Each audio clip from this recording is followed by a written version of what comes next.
USDA choice beef rump roast for $3.99 per pound. Buy 2 8-ounce bacon-wrapped turkey broils for $7, or buy 10, get 5 free on all-natural boneless pork ribeye chops. Your new year starts at Fairway Meat Market in the Rockledge Square Shopping Center just south of 84th and Van Dorn. Husker fans, your 4th-ranked Nebraska wrestling team needs you to pack the Bob Devaney Sports Center on Friday, January 12th for their Big Ten home opener and a top 5 matchup against number 2 Iowa. The duel will begin at 6:30, and the first 300 fans will receive a Nebraska wrestling shirt. For more information or to secure your tickets, visit huskers.com/tickets or call 402-472-3111. This is Brad with Midwest Bank, proudly serving our Nebraska communities for over 70 years. We're a community bank, making local decisions, supporting local organizations, and helping local businesses and farms succeed. We are dedicated to serving our clients and helping them meet their financial needs with sound, innovative banking solutions. From an array of checking and deposit accounts, cash management services, to small business, real estate, and ag lending. We're here for you. Your community, your bank, Midwest Bank. Find out more at midwestbank.com. Member FDIC. Ready to upgrade your combine with new technology to make your harvest more efficient, meaning more money in your pocket? The team at Landmark Implement is here to help find the right combine for harvest. Plus, when you purchase a pre-owned combine from Landmark, you are backed by Landmark's extensive parts and service network, along with mobile techs and parts drop-off points to keep you up and running, reducing downtime. View inventory online at landmarkimp.com or stop by your local Landmark to experience the Landmark difference. Your business runs like a well-oiled machine. It's important that your actual machines do too. Stern is here to make sure you don't have to worry about that. They provide solutions for heavy equipment and automotive fuels, lubricants, and equipment guard options. And with Stern's commitment to customer service for the past 40 years, you know you have a partner to help support your operations for years to come. Contact Roger at Stern Company by calling 1-800-477-2744 or visit them online at stern.co. Stern Company, where problems meet solvers. Okay, it's time to sell the house. How do we even begin to choose from the hundreds of realtors in town? Easy. We make a pros list. You mean a pros and cons list? No, just a pros list. We need someone with pro photography to showcase the house in the best possible way, pro marketing to make sure we get maximum exposure, pro negotiations so we know we get the best price. This is one of those times where you already know the right answer, isn't it? You know it is. Ben Bleicher and Professional Realty Group. Contact Ben Bleicher and the team at Professional Realty Group of Berkshire Hathaway's Home Services Ambassador. Online at prg-ne.com. Are you working in or looking to get into the electrical construction industry? The electrical workers of Local Union 265 are now hiring licensed journeymen and apprentices and are offering great pay and benefits. Call Mike at 402-875-1034 to apply. Start your electrical career today. Shopping for new flooring is different today. Getting your questions answered, making the right selection, getting the best value, and installed quickly and professionally. Visit ostreetcarpet.com or shop our store. We'll answer all your questions and help you make the right choice. You'll be enjoying your new floor in just days for less than you'd pay elsewhere. Carpet, vinyl, wood, laminate, tile, and area rugs. We've got it all. O Street Carpet. 1732 O Street. Family owned and operated. Always the best value.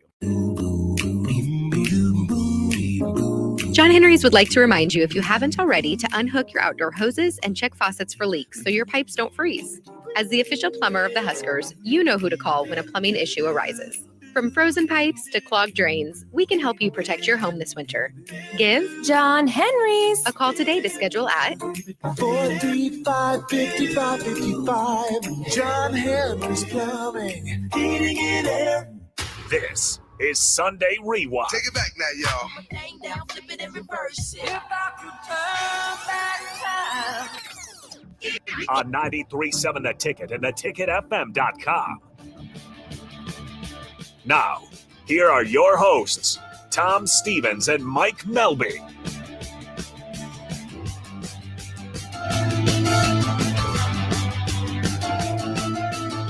Welcome in Sunday Rewind. Every Sunday, 5 to 7, Husker Rewind. Mike Melby, Tom Stevens. There he is. We're Mike back. Melby. We're back after a two-week hiatus. Took Christmas off and New Year's off. How was your Christmas? It was good. Quick trip out to see Dad, and then we dodged the storm. We had about a 3.5-hour window before it started snowing in Alma, and when it was going to start getting super icy and nasty around York and into the western part of Lincoln. And we made it on relatively dry roads the whole way. And I called my dad when we got home. I said, hey, we made it. What's it doing there? This is 2.5 hours later. And he goes, we got about an inch of snow on the ground. I'm like, good. So we could be getting a lot of snow in Lincoln tomorrow. I'm looking for maybe the public schools to close on down tomorrow. Of course, the university is still not open. They're on break. And they would be coming back. That is, the students would be coming back from winter break tomorrow. If that happens, but it looks like maybe 5 to 8 inches of snow could get really bad in the Lincoln area. Yeah. Big show for you today, BC. A lot to talk about with Brian Christopherson of Husker 24/7. Of course, Nebraska falls in basketball to Wisconsin, number 21 Wisconsin yesterday. Actually played pretty well, but Wisconsin just was out of this world offensively and played pretty well defensively. So Nebraska falls. They had won 5 in a row. What was it? 5 in a row for Nebraska. And now they've got Purdue, number 1 Purdue on Tuesday night at PBA. Obviously the number 1 team in the country, but Zach Edey is coming to town. We'll see how Nebraska can bounce back, but a lot of portal activity for Husker football as well. They get 2 commits over the weekend. A running back, Dowdell, the transfer from Oregon, and they get a wide receiver transfer from Texas as well. We'll talk about that. And it seems like they're in line for a couple more. I don't think they're done. No, as far not. as the transfer portal is concerned. Jamal Banks is a person that may commit anytime, maybe tomorrow. We'll see how that goes, and we'll talk a lot of Husker football with BC a little bit later on. Anything on your mind this weekend as far as something that stood out to you? Because it was a busy weekend. Just the not necessarily the teams that do what they need to do to get into the playoffs, but the ones that kind of choke and lose games they shouldn't to not make it into the playoffs is always kind of fascinating to me. NFL playoffs? Yeah, Trevor Lawrence, Jacksonville. Anyway, my Cowboys are in, and I'm not a fan of Dak Prescott and whatever, but I don't think they do much. Here's in the my playoffs. big complaint. It's more to my commissioner, Fiala, if you're listening. Don't ever do Week 18 again. I'm in the championship game of our fantasy league. But it's impossible to find guys that, because everybody's sitting. Yeah. All the stars are sitting unless you're chasing one of the last few playoff bursts. But, it's just ridiculous to try to find guys to start on Week 18. Oh, I completely agree. And I threw out my idea to you earlier. So all you fantasy football players, we're not talking about our teams. Tom says he's in the championship game. I was riddled by injuries all year, but regardless. I was too. I think there were very few quarterbacks that weren't injured at some point during the season. I want to do a fantasy football league where you get 1 bench player, 2 quarterbacks, 6 receivers, 3 running backs, 2 tight ends, a defense, and a kicker, and no flex. And you get 1 extra player. You can pick up a 3rd quarterback. You can pick up a 7th receiver. I don't care. But everybody counts. Yeah, guess what? You're going to have a bye week where 5-year guys are sitting. It's just a guaranteed loss, or you're going to get rid of some good players. Or maybe a defensive player just scores 100 points. Yeah, who knows? But anyway. That would be because you're going to be facing teams, if you did that were in that same situation, and they're not going to dump guys as well. Yeah. That would be interesting. I might throw something together next year. We'll see if any listeners want to jump Week in. 18, though, I agree with you. Stop it. No more Week 18. I just hate it. Of course, I'm getting killed, so maybe it's just sour grapes on my part. Let's get to the opening kick. There it is. Is it there? I don't know. There it is. All right. Flasher will kick it off for Oklahoma. The Sooners are in white. We are in Lincoln, Nebraska, and we are ready to go. Oh, we are so ready to go. Husker football, you talked about it a little bit. They have already added 2 portal commits this weekend, and former Oregon running back Dante Dowdell and former Texas wide receiver Isaiah Nayor. And it also sounds like former Wake Forest wide receiver Jamal Banks will wind up a Husker in the very near future. Everything is kind of leaning towards him committing sometime soon. There had been rumors that he might want to visit Michigan first. I guess Michigan is in on him, but Banks would be the big commit for me. Dowdell is huge. I think Dowdell. Is it Dowdell or Dowdell? I don't know. I don't either. Anyway, we'll ask PC. Yeah, Dante is, I think he's the catch of this group. You do? Oh, hands down. I definitely need a running back. I mean, and he's a 4-star, top 10. He was number 8 in the country last year. So. But the Wake Forest wide receiver, Nebraska desperately needs a number 1 wide receiver. And Naor might be that, but he's been so injured. He hasn't played in 3 years. It really hasn't played. Yeah. So I'm wondering about him. I think he could be good, but I don't know.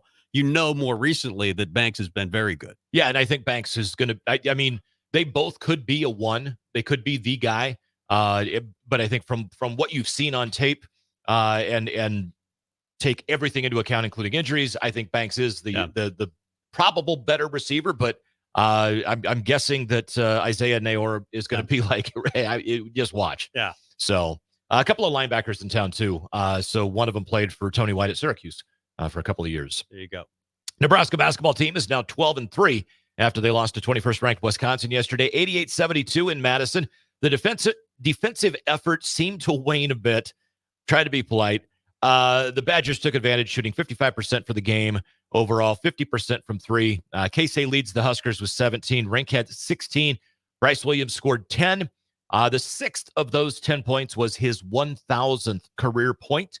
Up next Tuesday night, 8 p.m., number 1 ranked Purdue in town. Sadly, the game is going to be streaming on Peacock only. Oh, no. And in my experience so far with the broadcasts from Peacock, they're not good. I think I've got an extra ticket. We should go. We might have to. We might have to go. I mean, you got to see number 1 Purdue. I feel like they could win that game, but I'm wondering about Bryce. Bryce Williams concerns me. He's injured. He's got an ankle. We'll find out, I guess, tomorrow, the extent of the ankle injury. And then you've got Jamarcus Lawrence apparently with a thumb jam. That happened in the first half. Yeah, he came back and played a little bit, but it was obviously affecting him. Huskers, though, picked up a big win against Indiana last Wednesday night, though. So, I mean, and they dominated Indiana. That was the best I've seen Nebraska play in a while. Yeah, but then Indiana bounces back. I mean, we handed it to them, man. I mean, this was a woodshed beating. Indiana's a good basketball team. And they were 3-0 in the conference, or 2-0 in the conference. They're now 3-1 because they wound up with a big win yesterday over Ohio State. So, the Husker men doing some things. Husker women's basketball team were 3-0 in the conference. They're overall now 12-4. They lose today, 91-69. They got absolutely run out of the gym. However, Husker legend Jordan Hooper's number 35 jersey is now adorned atop the rafters in PBA. She was an unbelievable player. She was incredible. And it was nice. I think Connie Yori was back in the building. She got a huge ovation. The year she was the number 1 seed. When they went 30-1 that year, like 13-14. Yeah. And Connie was back in the building, and you know, you can't get into too much of what happened. Her leaving was, players not appreciating the way she ran the team and did practice, and how hard they had to work, and specifically one of them who went on to Notre Dame to win a national title seemed to be a little bit of a there was some discontentment. Yeah, there was. And we don't know exactly all that. Yeah, we don't know all of it, but at the same time. But that was a Hall of Fame coach. Yeah, it was. It truly was. And I'm Amy Williams always got this year's team looking good. But today I was just not. What's wrong with Jazz Shelley right now? She got I think her first hoop late in the third quarter. Yeah. And then ended up with 6 points. She's struggled offensively. It may have been 14th ranked Indiana's defense. I don't know. But the last couple of games, Jazz Shelley has not looked like Jazz Shelley. Yeah. I mean, I did something underlying. Great. Yeah, something's going on. But I still think this is a very, as you mentioned, their first loss in conference. Yeah. And you lose to Indiana. Yeah, on number the pack. 14. I mean, number 14, the second best team in the league. Iowa, obviously, number 1. Yeah. So that's not a bad loss by any means. No. Nebraska volleyball team landed to commit from 2022 Big Ten Player of the Year, Taylor Landfair. What does this mean, though, for John Cook and the Husker volleyball team, even with the departure of Hayden Kumick and Caroline Juravicius to Tennessee and Penn State, respectively? They still have 14 scholarship players with the addition of Landfair, and there's only 12 scholarships available. Right. And somebody's got to leave. It won't be Landfair because she just got here. Exactly. So Huskers are pretty. But you can't turn her down. You can't say no to Taylor Landfair. I mean, she was the 2022 Big Ten Player of the Year. Yeah. She's 6'5". She's a monster. Yeah. Gifted athletically. It also means once they do get down to 12, those practices, I think I would pay in some cases more to see a practice than some of their games. Well, I'll be honest, that would have been this year too. Yeah. I mean, they're just loaded for bear this year. And speaking of loaded for bear, how about a polar bear? Nash Hutmacher dropped. That's a cool story. Hutmacher dropped 40 pounds like in the last 6 weeks with the help of the strength and conditioning. I think it was a month. And nutrition staff. He dropped the weight in the best possible way. Yeah. And he wrestled yesterday for Coach Manning's wrestling team, duel with Wyoming. He pins Mason Ding in 2 minutes and 7 seconds. And the cool thing, the entire coaching staff was there. Yeah. The nutritionist was there. I mean, they had a huge crowd just of, football staff, and players. And one of the things that was mentioned by Dante Dowdle when he about his whole deal was the fact that when he pinned him, like it was pure elation from the staff and Hutmacher's teammates on the his football mom team. was there, Yeah. and she apparently picked him up. I don't know how she did that. She said she picked him up. No, there's video. He was picked up by his mom. He's 285 pounds. And he says he wants to put on maybe 15 to 20 pounds.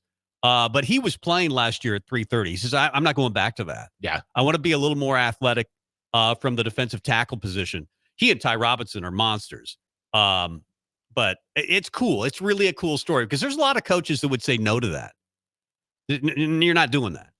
And Matt Rule said no. But Mark Manning, here's his number. Give him a call. Let's do this thing. Yeah. Off the Crowbait said off the text line that Maggie Middleton had transferred. She has left. He said that she transferred to Penn State. I have not heard that. Yes, she has. Did she? I believe. I think that's the case. I know Caroline Juravicius is at Penn State. We knew Juravicius and we knew Middleton I didn't was gone, think it was but they're Penn still State, at 14. but I think I saw that she had found a home, but I don't remember where it was. Maybe it is Penn State. Yeah. So thanks for that, Crowbait. I hadn't seen that, so it's. Well, she wants to play both basketball. I think it's a bigger loss for the basketball team than the volleyball team. I do too. Well, and the bottom line though is you have two middle blockers, which is her position, that are just simply next level elite. Right. And Maggie Middleton is a hell of a player. She's a hell of a middle blocker. She's a great basketball player. But you literally are behind two of the best in the country. Right. In Andy Jackson and Becca Allen. It does make you think, they're down to two middle blockers right now. They need to find a middle blocker or maybe. Do you Landfair? Maybe Landfair, you move her inside. No. Well, she's so maybe I don't know. No. I don't know. No, not She's Landfair. 6'5". Okay. I get it, but that you do not take her and put her in the middle. That is to me that's a waste. I'd heard that conversation. That's a waste of I'd an heard attacker. it thrown out there by people who know volleyball better than I do. I don't know it that well, I guess. But I would not want to make her mad. That's the key thing. Yeah, there too. Because you could get 2 years out of Taylor Landfair, and she's going to be among the best. And this is saying something. Probably among the best 3 players on next year's roster. Yeah, and that's saying a lot because Skylar Pierce tore it up. Oh yeah. Skylar Pierce, you're going to have to find room for her at some point. Well, and Lindsey Crosby is going to be healthy. Harper Murray's back for his sophomore year. Barry Beeston's going to dominate again. Yeah. That's why I say I just want to watch these. We need to get in somehow and see a practice. We'll get a hold of Tanya and say, hey, can you pull a string? We want to watch practice. Oh, man, I would pay a lot to see those practices. So that wraps up the opening kickoff. All kinds of stuff going on, and got championship game tomorrow. Washington and Michigan. Harbaugh's last game in Michigan. I'm firmly convinced that we were both kind of rooting against. I was rooting for the conference. I wasn't. It was two guys that I didn't like. I don't like Nick Saban. I don't like Jim Harbaugh, but I ultimately rooted for the conference, and I was happy that Michigan won, but not really happy because I don't like Harbaugh. I just don't like the guy. And for whatever you want to say about Saban, his ego and the whatever, and everybody hates a winner if it's not your team.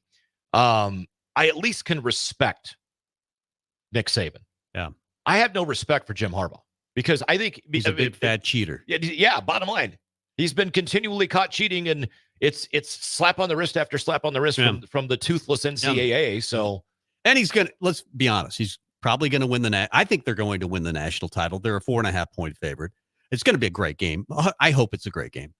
And then he's gone to the NFL. Yeah, I think he is. I'd heard that there are actually teams with a coach in place in the playoffs that through back channels have reached out to Harbaugh. Yeah. Like, can you imagine that? Oh. If you caught wind of it and you're the head coach of somebody that's, like a 6th seed in the playoffs right now. Yeah. And you're like, so my owner's already finding my replacement and I got us to the playoffs. I think he's been on my Get Off My Lawn 5 times this year. Yeah. And probably will be on it again today. Yeah. You didn't mention this, the All-American game. Nebraska had 3 recruits in that game. Carter Nelson played. I think he's also playing in the Polynesian Bowl for some reason. Yep. And Grant Bricks played in that game. Gibson Pyle worked his way into that game. They all look pretty good. Carter Nelson had a catch, one catch. It should have gone for 3 yards and went for 17. Yeah, and like he made some guys look foolish. Yeah. And it's so funny because you see his tape from high school, and we get it. It's not 11-man football. It's 8-man football. He plays all over the field, but his ability with the ball is just astounding. And you saw the moves and the control of his body because he doesn't do a lot of faking and juking. He'll dead leg you a little bit, but it's more just he will get just far enough out of your reach to where you don't have a great chance to grab a hold to tackle him. Mm-hmm. And he's just strong enough that he just runs right through you. I like Matt Rule's comment on him signing day, talking about, we'll just give it to him, make him the quarterback and have him, because he's a great high jumper. Yeah. And he can go 6-7 feet. I mean, he's crazy. We'll just have him jump over the pile into the end zone. Yeah. And he played a lot of quarterback for Ainsworth this season. So you can kind of move him all around.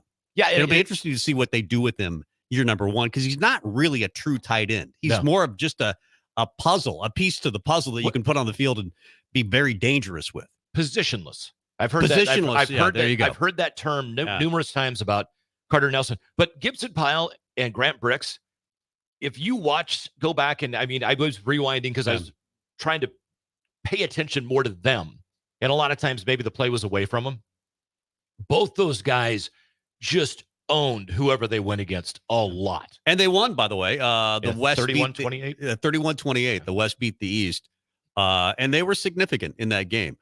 So that was cool to see 3 players from Nebraska. And then we have the Polynesian Bowl to look forward to. Dylan Raiola will be in that one. I'm going to ask you a question because they're all 3 going to be here in a week or 2, right? On campus. They're going to go through spring ball. Do all 3 of them see the playing field more than 4 games this coming year? I think, you can criticize the offensive line, but that's a tough position to see as a freshman. I get it. And I just think that group really improved a lot. Yeah. And I think all the freshmen that came in last year, and there were a few good ones, they all redshirted. I would much rather see if there is a guy that has a chance, I would say it's either, Bricks or Pyle.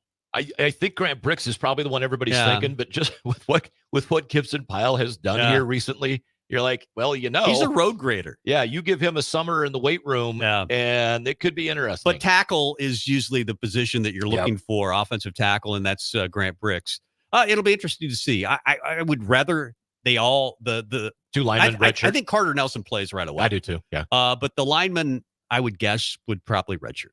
I don't know. Yeah. We've got to talk to BC. We'll talk a lot of basketball. We'll talk a little football, maybe some All-American Bowl as well. A lot of subjects to get to with BC. Brian Christopherson, Husker 24/7, coming up next.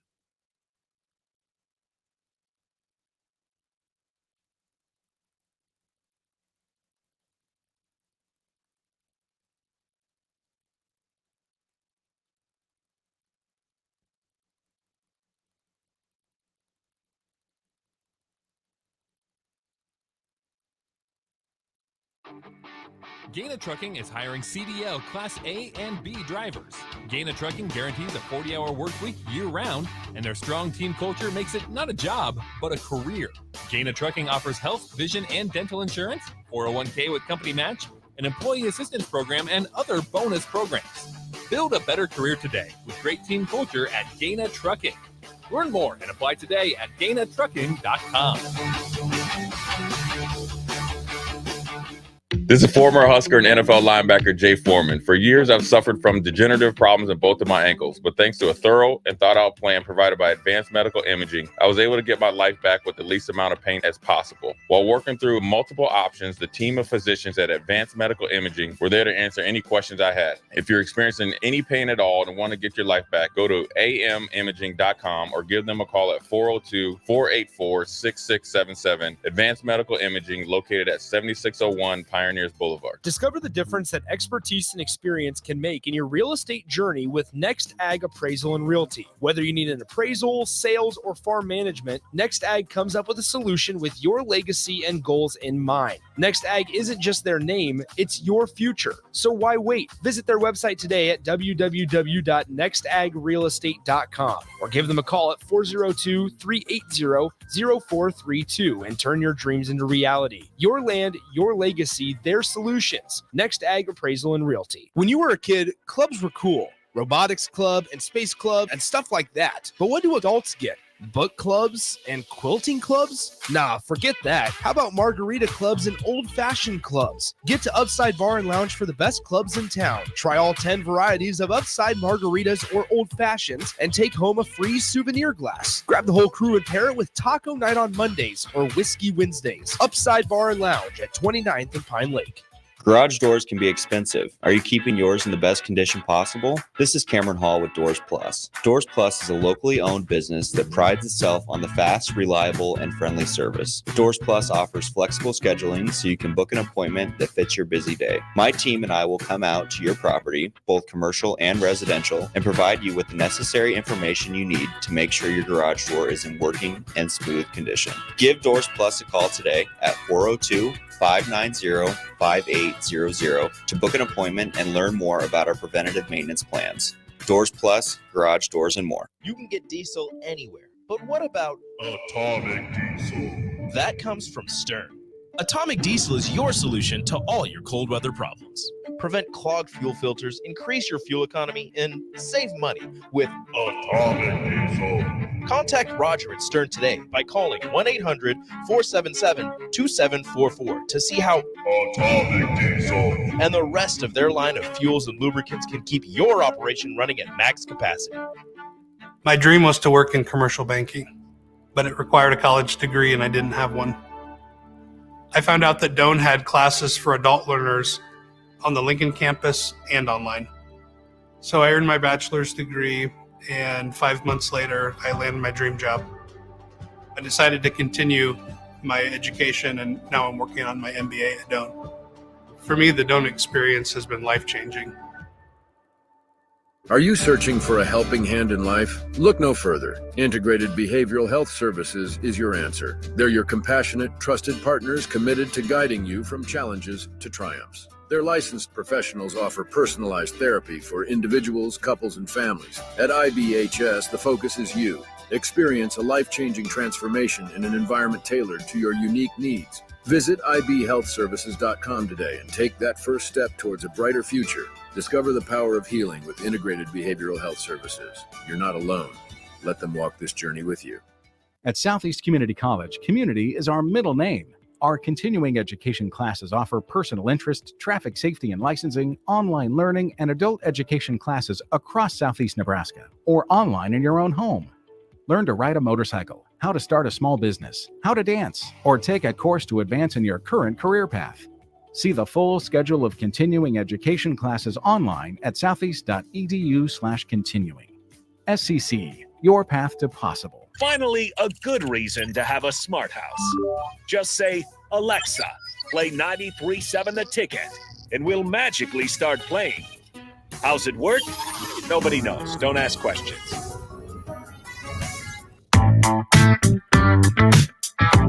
This is Sunday Rewind on 93.7 The Ticket and theticketfm.com.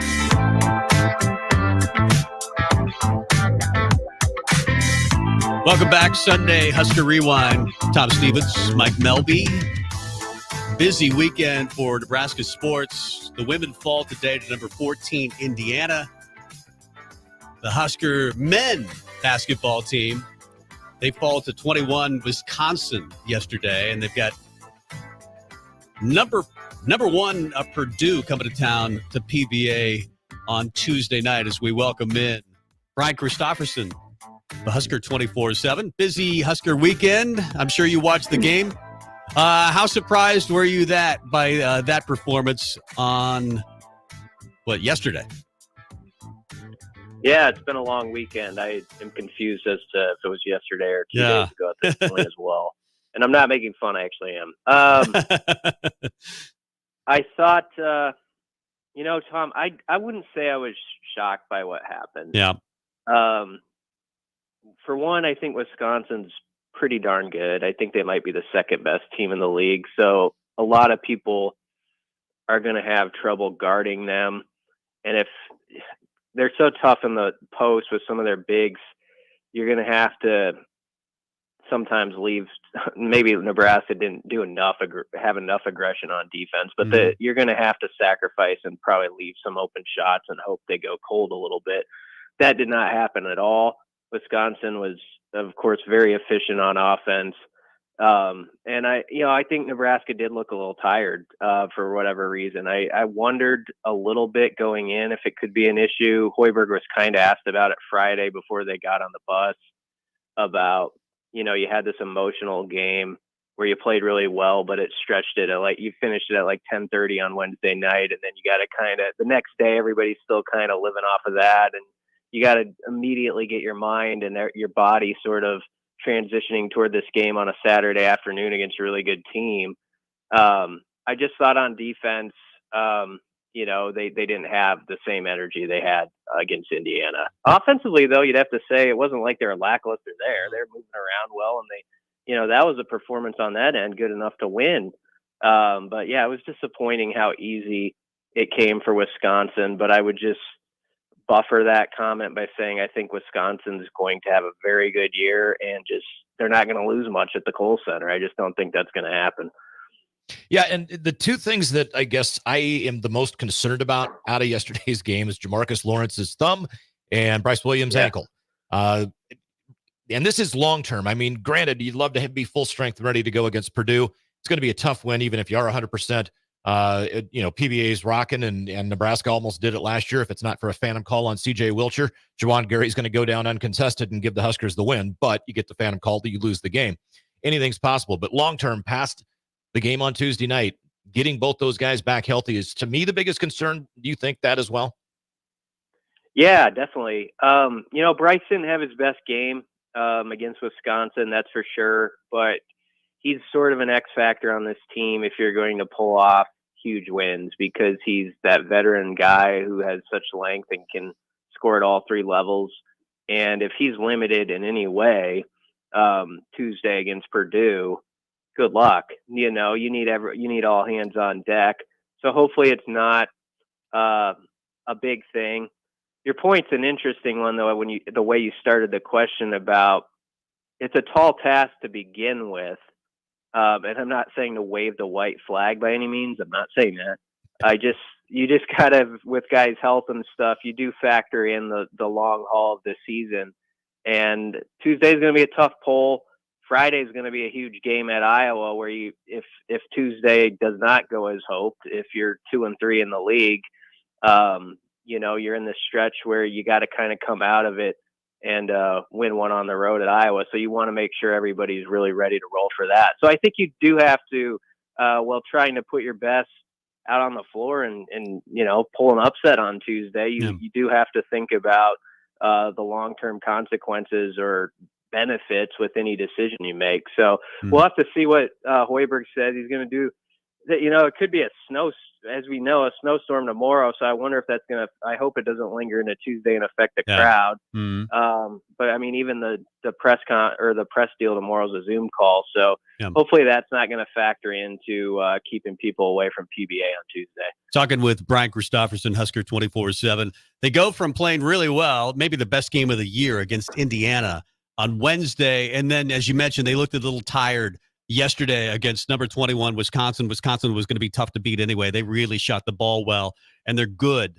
And then you go to number 1, Purdue. We were trying to think of the last time Nebraska played or beat a number one ranked team. It might have been that no-sit Sunday. Was Wisconsin number one at that time in 2014, or were they top 5? They were top 5, but they probably weren't number one. You remember the last win over a number one ranked team?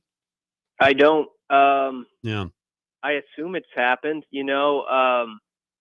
When I remember Kansas being like number 3 a couple times where they knocked them off, and so I know they've been up there. They might have a win over a number 1. I'm not sure that, but that'd be an interesting deal. I mean, it's obviously a fun opportunity anytime you get that, and for a team that's wants to be in the March conversation. I'm not saying this is the game you got to go shock everybody, but there might need to be that game on your resume where you do pull off a game like that, right? You know, where you have that quad 1 win that nobody really expected was going to happen, and it just sort of went right for you. You played tenacious for 40 minutes, shot the heck out of it. They got some turnovers, that stuff.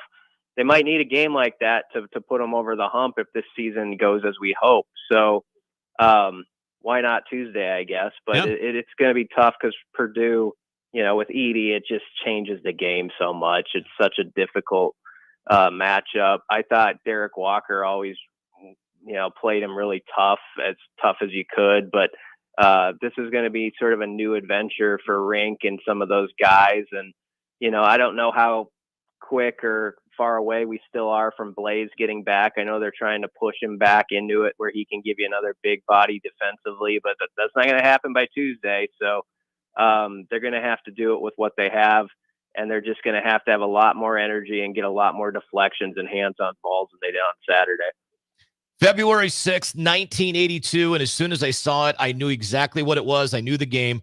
Nebraska beat Missouri at Missouri. They were number 1. They were 19-0, and in the game, Nebraska actually dominated. I'm trying to pull it up to find out what the score was on it, because earlier in the year at the Devaney Center, Nebraska got hosed by the referees and should have had a win, but they did not get it courtesy. And there was a ref that was just awful. Was that the Sundvold Stepanovich team? I believe so. Yes. John Sundvold, Steve. I remember that game. Yeah. And so Nebraska winds up with the win.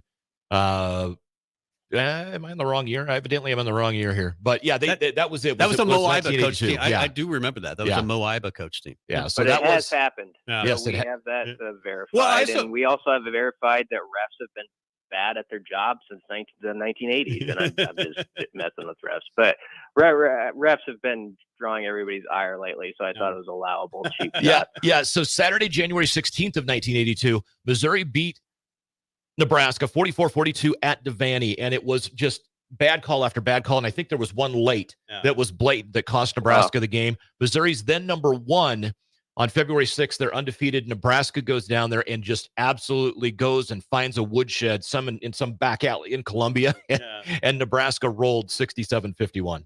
Yeah, I remember that game. It was not televised. I was listening to my bedroom as a kid. Yeah, no, I was probably 14 or 15. I think it was 15 at the time, and I remember that because I was a huge Nebraska basketball fan. But yep, that's the last time. Well, let's shift to football. It was a big weekend for Nebraska football. They pick up a couple of commits.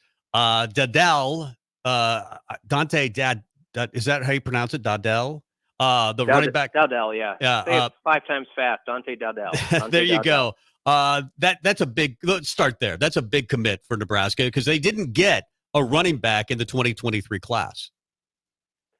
No, they didn't. I like this one. I mean, we always say we like it when the guy's new here, right? So what else is new? But he was a top 247 back in the 23 class, and so you get the best of both worlds in a way here. You get a guy who stacked up 4,700 rushing yards by my addition today in his last 2 high school seasons. So he had like 2,100 his senior year, 2,500 his junior year down in Mississippi, 6'2", 210. He was over 200 pounds even coming out of high school. So he's a legitimately big back for people to get excited about that. Seems like he would fit with what you want to do in the Big Ten. And I don't think he ran out of fear out of Oregon or anything. I just think it was a deal where there was like 3 or 4 good backs. He was sort of in the mix, but maybe just on the fringe. And he realized in this day and age, I can go somewhere else and have a shot right now to be maybe RB1. I'm going to have to work for it. That's what his stepfather told me today. Like, he wants to come and compete. He likes that they didn't promise him anything. There's no guarantees, but he sees opportunity here. I'm sure it was a decent NIL deal. And he wants to be here the next 3 or 4 years and imprint his name here with the fan base and bring back the running back tradition. So it all sounds good today. And it was a big ad because you need depth at that position. Gabe and Ramir are healing still from their injuries from last season. So you always worry a little bit, like, is that going to go just as planned? And now you got another option in the room, and he'll be here within a week. He's coming here next Friday, moving in. So he'll be here for spring ball, of course. Brian Christopherson of Husker 24/7 joining us on the Allo VIP line. And BC, I want to ask you if you saw his film from high school, because the first 5 plays, I believe, that are on it are runs of 95 plus yards. And he's a big guy. He looks like a big guy. He doesn't look like he's running fast, yet all the little speedy guys are falling further and further behind him the further they go down the field. He is deceptively fast. Yes. I want to now switch. I'm happy you get to see it. If people listening, if you have not seen his highlight video from high school, go find it. It's impressive. The other one, Isaiah Nayor, that committed. What can you tell us about him? Well, what I like most about him is that, he had a big year at Wyoming, and everybody was kind of paying attention to him in the portal. I guess it was 2 years ago.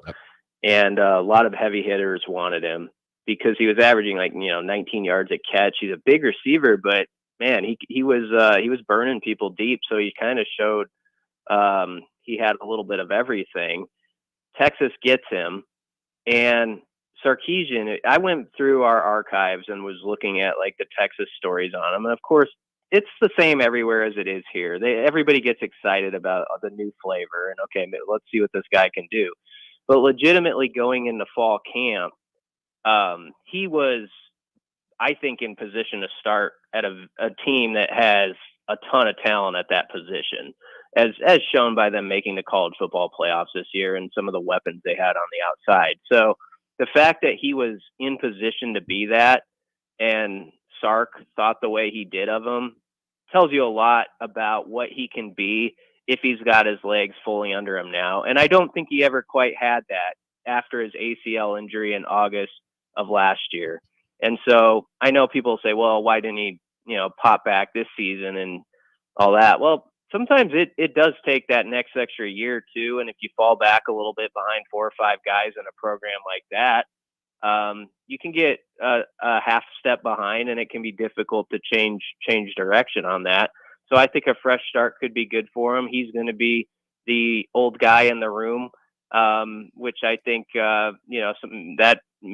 some confidence will be attached to that, as the veteran who people are kind of leaning on, and you've done some things and seen some things. And so I like the addition. Obviously a very high ceiling there if he can be full health and, find the same ingredients he had before the ACL injury, because Texas thought he was pretty good. BC Husker 24/7, our guest. Got to hand it to Dylan Raiola as well. He was at the Wednesday game, I think, with all the recruits. I think Dante Dowdell, he was a big part in recruiting him, and Isaiah Nayor, he was involved in that recruitment. And I'm sure he talked to Jamal Banks as well. He has yet to commit anywhere. How do you feel about Nebraska's chances with Banks? Unsure. I haven't heard a thing from him in the last day or so. That doesn't mean anything. But I had communicated with him up till his visit. And I know Michigan was, even though they've got a championship game to prepare for, was getting a midweek visit of some sort. I'm curious what that actually looks like when they're so dialed in on something else. But Michigan was in the mix late too. And so I think he's got some options to consider. And now, portal recruitment is a lot different, I've found, than the high school guys. You don't get the play-by-play like you do with some of the high school recruits, and that's okay. These guys have been through it already, that deal, the whole interviews with every outlet sort of thing.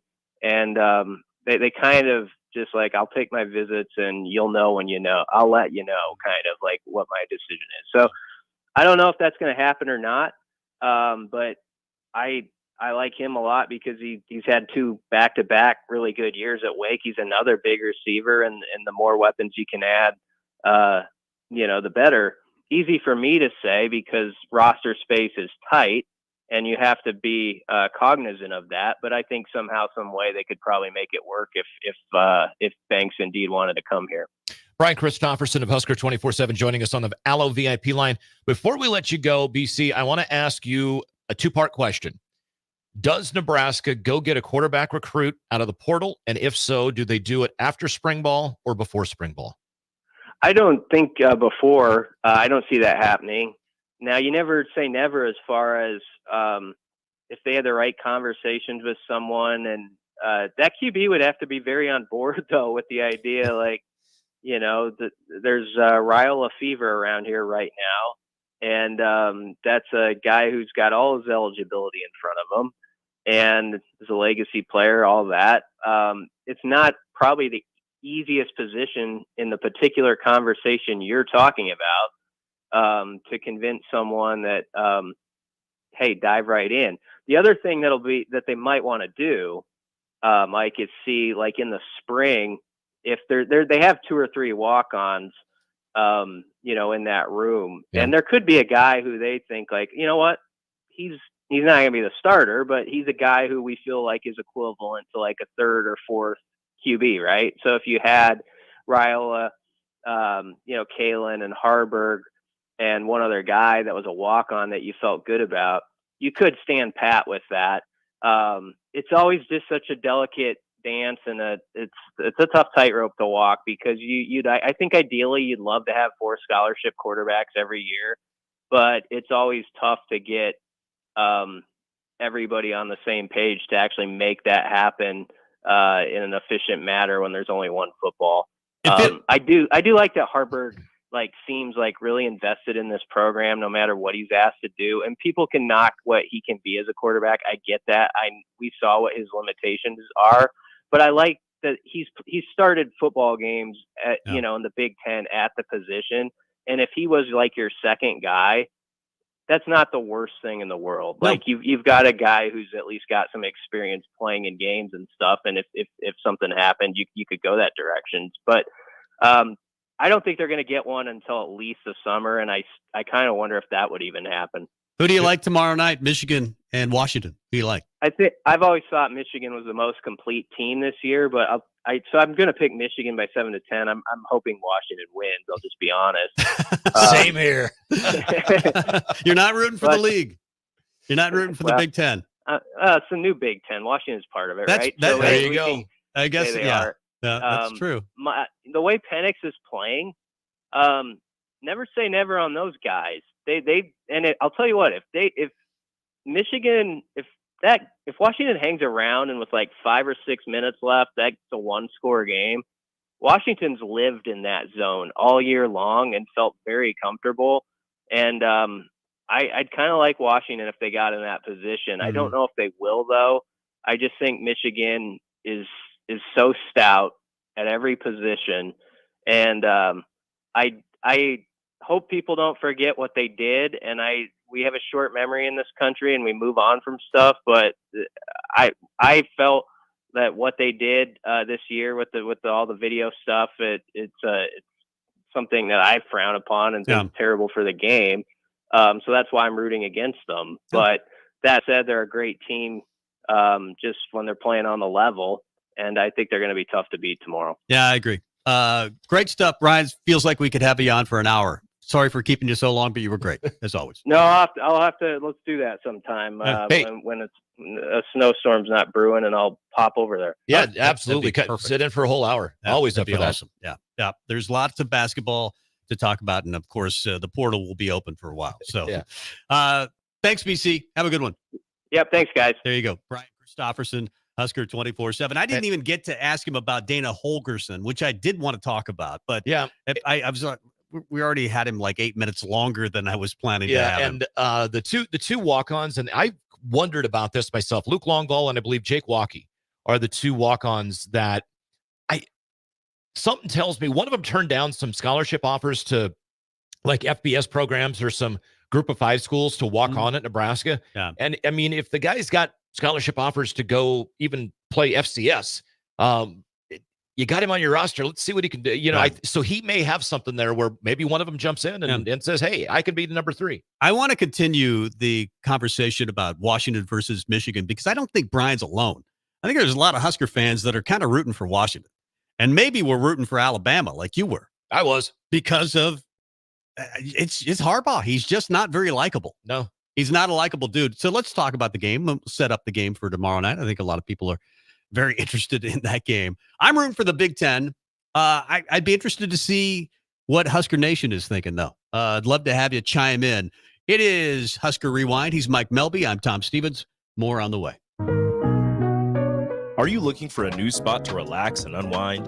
The Post, located on the south side of the Telegraph District on the corner of 20th and N Street, is perfect for a group hangout or a relaxing evening. The Post has plenty of exciting events open to the public, like Whiskey Wednesday and poker tournaments on Sundays. Looking for a spot for a private event? Ask them about their indoor patio. The Post, located at 20th and N Street in Lincoln. Your business runs like a well-oiled machine. It's important that your actual machines do too. Stern is here to make sure you don't have to worry about that. They provide solutions for heavy equipment and automotive fuels, lubricants, and equipment guard options. And with Stern's commitment to customer service for the past 40 years, you know you have a partner to help support your operations for years to come. Contact Roger at Stern Company by calling 1-800-477-2744 or visit them online at stern.co. Stern Company, where problems meet solvers. Discover the difference that expertise and experience can make in your real estate journey with Next Ag Appraisal and Realty. Whether you need an appraisal, sales, or farm management, Next Ag comes up with a solution with your legacy and goals in mind. Next Ag isn't just their name, it's your future. So why wait? Visit their website today at www.nextagrealestate.com or give them a call at 402-380-0432 and turn your dreams into reality. Your land, your legacy, their solutions. Next Ag Appraisal and Realty. John Henry's would like to remind you, if you haven't already, to unhook your outdoor hoses and check faucets for leaks so your pipes don't freeze. As the official plumber of the Huskers, you know who to call when a plumbing issue arises. From frozen pipes to clogged drains, we can help you protect your home this winter. Give John Henry's a call today to schedule at 435-5555. John Henry's Plumbing, Heating and Air. 24/7 threat monitoring, expert tech support, streamlined communications. Allo has a solution for that. Protect your business with Allo Business. Comprehensive firewall security, Microsoft Teams voice-integrated communications, cybersecurity and IT support managed by experts. From productivity to peace of mind, Allo has a solution for that. Allo means business. Protect your business by visiting allofiber.com/business. Concrete Industries, a Nebco company, has immediate job openings for precast production laborers. Concrete Industries offers great pay, health benefits, 401k, a wellness program, holidays, and paid time off. Apply today to earn a starting pay of $20 per hour and a $1,500 hiring bonus. Concrete Industries is hiring all experience levels and offers on-the-job training. Start your career today as a precast production laborer. Visit concreteindustries.com. At Fairway Meat Market, you're family. And as part of the family, they want to save you money on your meat and groceries. It's a new year, and Fairway has deals this week like 93% lean ground beef for just $4.99 per pound. USDA choice beef rump roast for $3.99 per pound. Buy 2 8-ounce bacon-wrapped turkey broils for $7, or buy 10, get 5 free on all natural boneless pork ribeye chops. Your new year starts at Fairway Meat Market in the Rockledge Square Shopping Center just south of 84th and Van Dorn.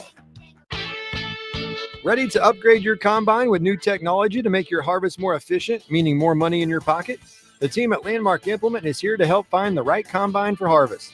Plus, when you purchase a pre-owned combine from Landmark, you are backed by Landmark's extensive parts and service network, along with mobile techs and parts drop-off points to keep you up and running, reducing downtime. View inventory online at landmarkimp.com or stop by your local Landmark to experience the Landmark difference. This is Brad with Midwest Bank, proudly serving our Nebraska communities for over 70 years. We're a community bank, making local decisions, supporting local organizations, and helping local businesses and farms succeed. We are dedicated to serving our clients and helping them meet their financial needs with sound, innovative banking solutions. From an array of checking and deposit accounts, cash management services, to small business, real estate, and ag lending. We're here for you. Your community, your bank, Midwest Bank. Find out more at midwestbank.com. Member FDIC. 93.7 The Ticket is proud to provide listeners with daily opportunities to win contests and prizes on our airwaves, and would like to take this opportunity to remind you of a couple rules. All participants must be 21 or older and must wait 30 days after winning a prize before participating in another contest. Once you win, you have 30 days to pick up your prize at the K&TK Studios, 1040 O Street in Lincoln, or your prize will be forfeited. Thank you for participating in our contest, and thank you for listening to 93.7 The Ticket.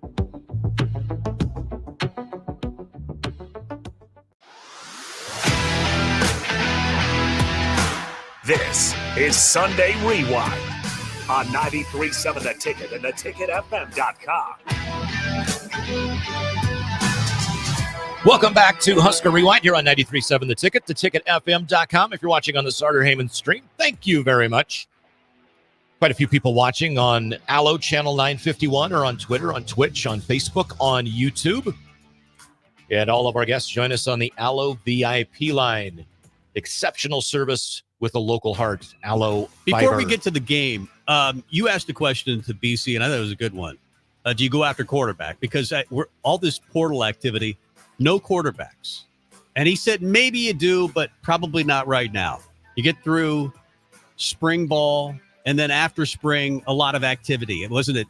Tristan Gebbia didn't win the job one year, and he was out because Adrian Martinez looked like he was going to be crowned the guy. So you have a lot of activity after spring. I think the problem with that is you don't get a guy in here early enough to learn the system. And all you have is fall camp. But if you're convinced that Dylan Raiola is the guy and all you need is a guy that's reliable, maybe that is the way to go. Go get a quarterback after spring. What do you think? I think for the sake of, to me, BC's had the best answer of, because that question's been asked of almost everybody that's been on this station as a guest in the last week or so. And that question is, do they go get a quarterback, et cetera, et cetera? And his comment of, let's see if maybe Waukee or Longval can step up in spring and make it to the point where they join the conversation. And you still have Harburg. Yeah. But they join that conversation of, okay, if they're going to compete for number 3. Yeah. You know what I mean? And you're confident that if you had 2 guys go down, they can go in and run the offense. And by the way, Kalen's going to redshirt, right? Kalen's got to redshirt. Well, let me ask you this. At the Elite 11 camp, number 10 in the Elite 11, and he made the Elite 11 out of the 20 that were there, was Daniel Kalen. By the way, when was the last time Nebraska had 2 Elite 11 quarterbacks on the roster? My point is, another guy that was in that Elite 11 camp, one of the 20, was Dylan Raiola, who was not one of the top 11. So does Daniel Kalen need to redshirt next year, or does Daniel Kalen start next year? And everybody's like, oh, we didn't realize he was that good. And he beats out, I'm not saying whatever, but at that camp, he wound up being better. That's the biggest story of the year. Yeah, I get it. But I'm just saying, everybody said to me that, he's got a redshirt. I'm like, why? Because you won't, if he redshirts, you realistically only have 2 quarterbacks on the roster. Well, I mean, for 4 games, you have 3. Harburg, who I think is more of a wildcat quarterback, and maybe he develops into more than that. I thought it was interesting that Matt Rule said, don't forget, he wasn't even allowed in the quarterback room under Mr. Whipple. Don't squeeze the Charmin guy. He wasn't even allowed to go to the meetings last year. I think it was kind of a shot at Mark Whipple, a little bit. Well-deserved shot. So he's just talking about the development. I would have loved to have had Purdy stick around because I think Purdy had potential, and that would have been your answer as far as a backup. But everybody wants to start. And it's not just about because I think he could have earned, I don't know, $80,000, $100,000 as a backup quarterback at Nebraska and made significant money just, being the emergency guy. But he's moved on because everybody thinks they're the starter, and I get that. But What would you give for a Joe Gans? I mean, even a poor man's Joe Gans. But Joe Gans was really good. But nobody knew it. I know. Remember Bill Callahan would say stuff because you had Sam Keller. They got Sam Keller away from Oklahoma, and that was the big get. Yeah. And then he would always talk about, oh, yeah, Joey Gans, he's got that wacky oddball delivery. And he never wanted Joe Gans to start. But he came out of fall camp, and you had a divided team back in that era where half the team was saying, no, this is the guy. Yeah. This is the guy that should start. But Bill Callahan had already promised the gig to Sam Keller. Keller was bad. The one guy, and you brought that up before, but the one guy I thought of, like, if we could get a guy that was like this, is Zach Lee. Yeah. You know, but he was, he's serviceable. And he was player of the year in the league in the Big 12. Well, that was Zach Taylor. Oh, Zach. I'm sorry. Yeah, Zach no, Lee. I'm talking Zach Lee. Mike Riley, okay. Zach Lee. Okay. Now, Zach Lee also threw a pick six going into halftime against Northern Illinois. Yeah, Bobby Ball Lee's State. son. He was serviceable. Yes, and that's what I'm talking about. I mean, if they go get, but that's the question: is walkie or long ball serviceable? Are they able to come in and run the offense, and not turn the ball over? Because if so, maybe they do not need to go get another quarterback in the portal. Yeah, I think I just don't know how you don't. But if you're right, if they trust those guys, then there's no reason to. The comment by Rule was, I don't want to bring in a guy like a Kyle McCord, who's 3 years ahead of these guys, and he's going to start. I want to bring in. I think the comment was, I want to develop quarterbacks our way to learn, and I don't want just mercenaries.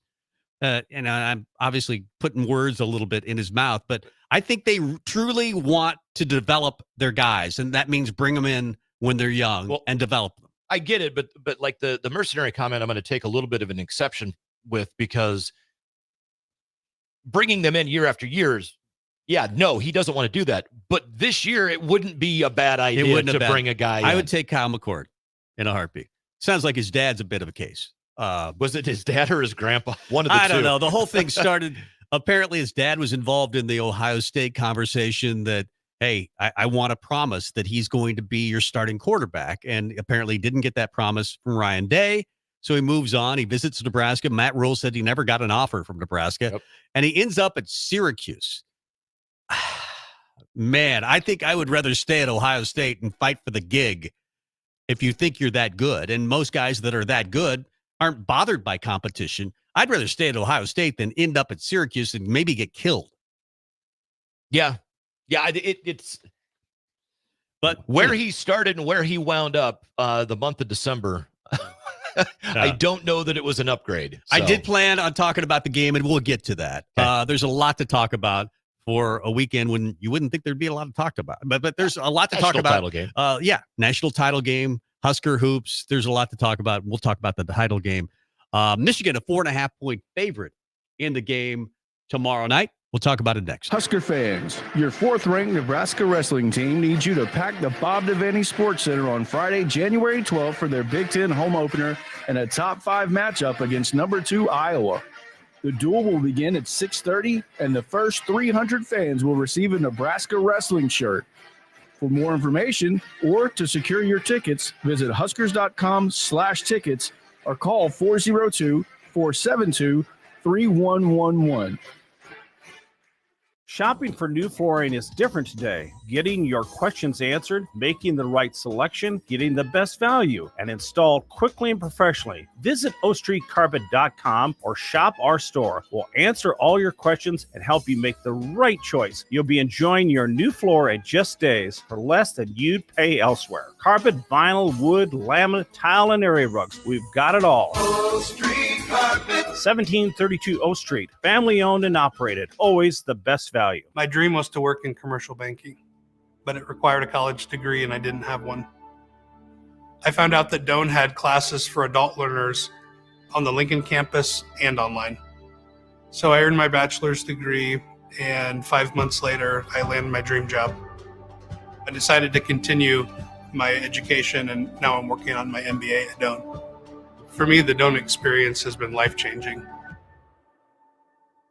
24/7 threat monitoring. expert tech support, streamlined communications. Allo has a solution for that. Protect your business with Allo Business. Comprehensive firewall security, Microsoft Teams voice-integrated communications, cybersecurity and IT support managed by experts. From productivity to peace of mind, Allo has a solution for that. Allo means business. Protect your business by visiting allofiber.com/business. At Southeast Community College, community is our middle name. Our continuing education classes offer personal interest, traffic safety and licensing, online learning, and adult education classes across Southeast Nebraska or online in your own home. Learn to ride a motorcycle, how to start a small business, how to dance, or take a course to advance in your current career path. See the full schedule of continuing education classes online at southeast.edu/continuing. SCC, your path to possible.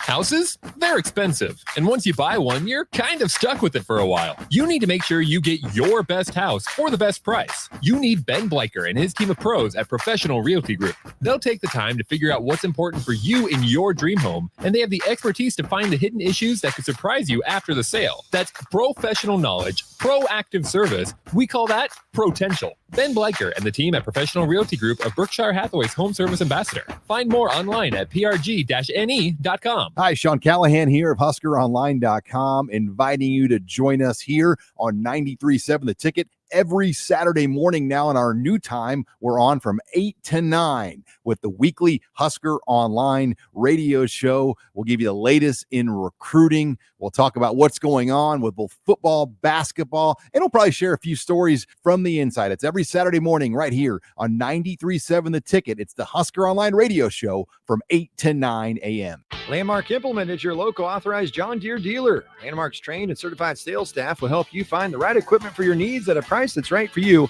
all backed by Landmark's extensive parts and service network. Whether it's a tractor, planter, combine, an easy track lawnmower, or gator, every piece of equipment in pre-owned inventory is put through a rigorous inspection so it's ready to work hard for you.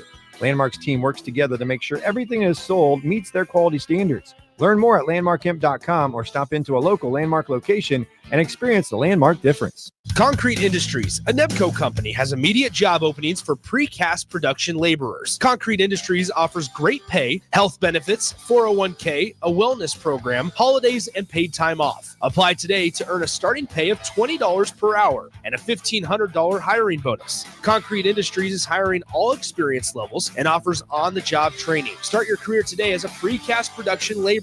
Visit concreteindustries.com. This is Lincoln's home for sports talk on the FM dial. Also online at theticketfm.com. On the internet. KNTK FM Firth, 93.7 The Ticket. This is Sunday Rewind. Take it back now, y'all.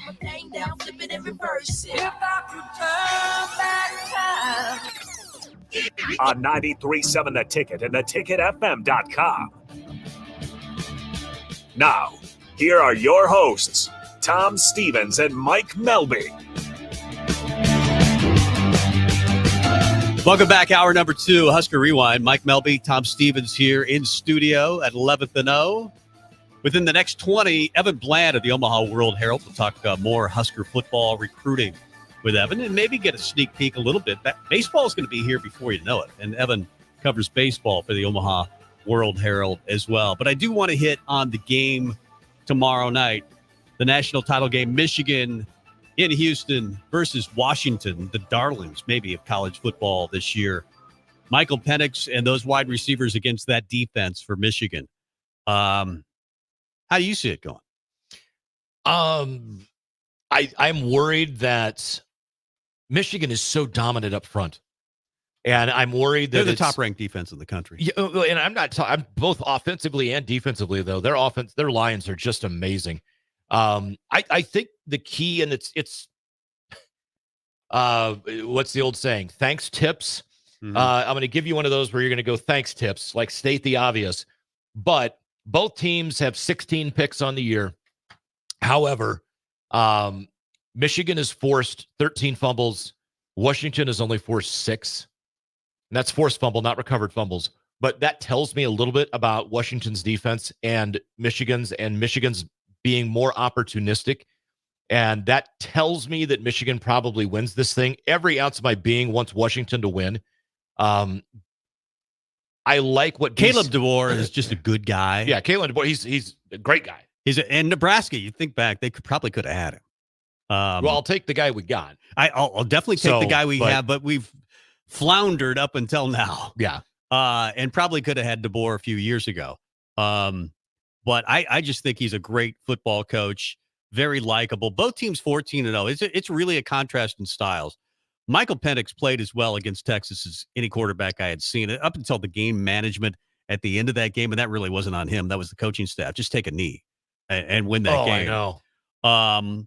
But that offensive line for Washington is really, really good. They won the Joe Moore Award. Penix has only been sacked 11 times all year. Yeah. But they haven't faced a defense like Michigan's. They're deeper. They're better off the edge than Texas is. But Washington's got a great offensive line. They're loaded at wide receiver. But I didn't think that Texas was very patient in the running game. They averaged 8 yards a carry against Washington's defense, and Washington's defense is awful in some cases. Yeah. They're serviceable. I mean, they get off the field sometimes, but they're like 87th in the country. And Michigan was running the football. I'd say run the football and keep it away from Michael Penix. Yeah. Well, and that's how I think you beat them. And I think Michigan will be much more patient running the football against Washington's defense. Well, I think they will. And you've got a back that just, carry number 1 through 5 for Blake Corum. He's a stud. He's a good back. And then carry 5 through 10, you're like, boy, he's a really good back. And then from carry 11 on, you're just like, holy smokes. He does. He gets better with the game. He kind of gets that feel for it. The guy I think that's going to be kind of an X factor for Michigan is going to be Sandra Still. I think he's got 5 or 6 picks on the year. He's a guy that he makes plays when they need to be made. You're watching a game and it's back and forth, and you say to me, man, somebody needs to step up and make a play. And then the very next play, Sandra Still comes up, forces a fumble, gets a pick, big hit, whatever it is, pass breakup. But he's a guy that to me is going to be the X factor for Michigan. And I think he's going to be one of the reasons why they win. Again, I'm pulling for Washington, but I think Michigan wins this thing. Well, Michael Penix is great, and he throws a great deep ball. He threw into windows that there was very little to throw into, and he didn't get sacked in that game, but he was under duress the entire game. 38 pass attempts versus Texas, 16 pressures, but he completed 60% of his passes. Again, great wide receivers. He's thrown 35 TDs, 9 picks this year. J.J. McCarthy's had a very good year as well, but they don't ask him to do as much at quarterback. He's had 22 touchdown passes and only 4 picks. Penix, 4,600 yards this season. J.J. McCarthy, just 2,800 yards.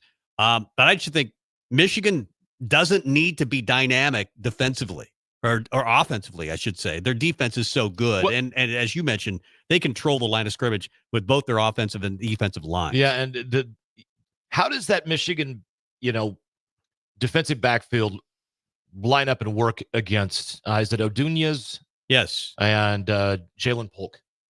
Those two, they're both over 1,200 yards. I know O'Dunez has got O'Dunez might be the best wide receiver in the entire country. Yeah. And then Polk is close to 1,200 yards, or at least 1,150 or something. That's why I say it's a contrast in styles.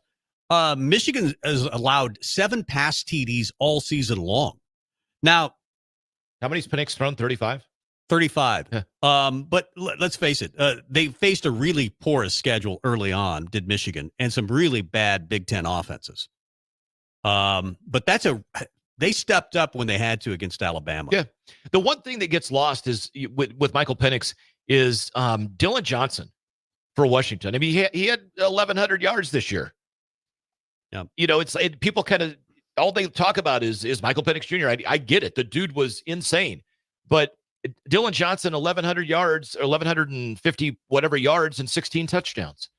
I mean, he's a guy that they can lean on. He had well over 200 carries too. So it's going to be, I hope it's a great game.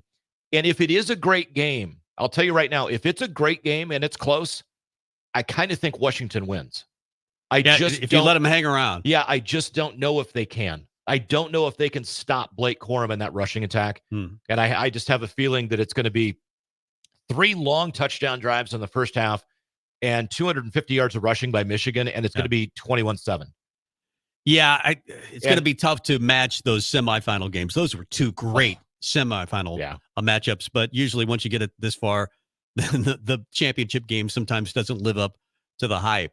But this feels like it could. Again, it's just so fascinating, the style difference. We'll see how it goes. I do want to get to the Big Ten Blitz.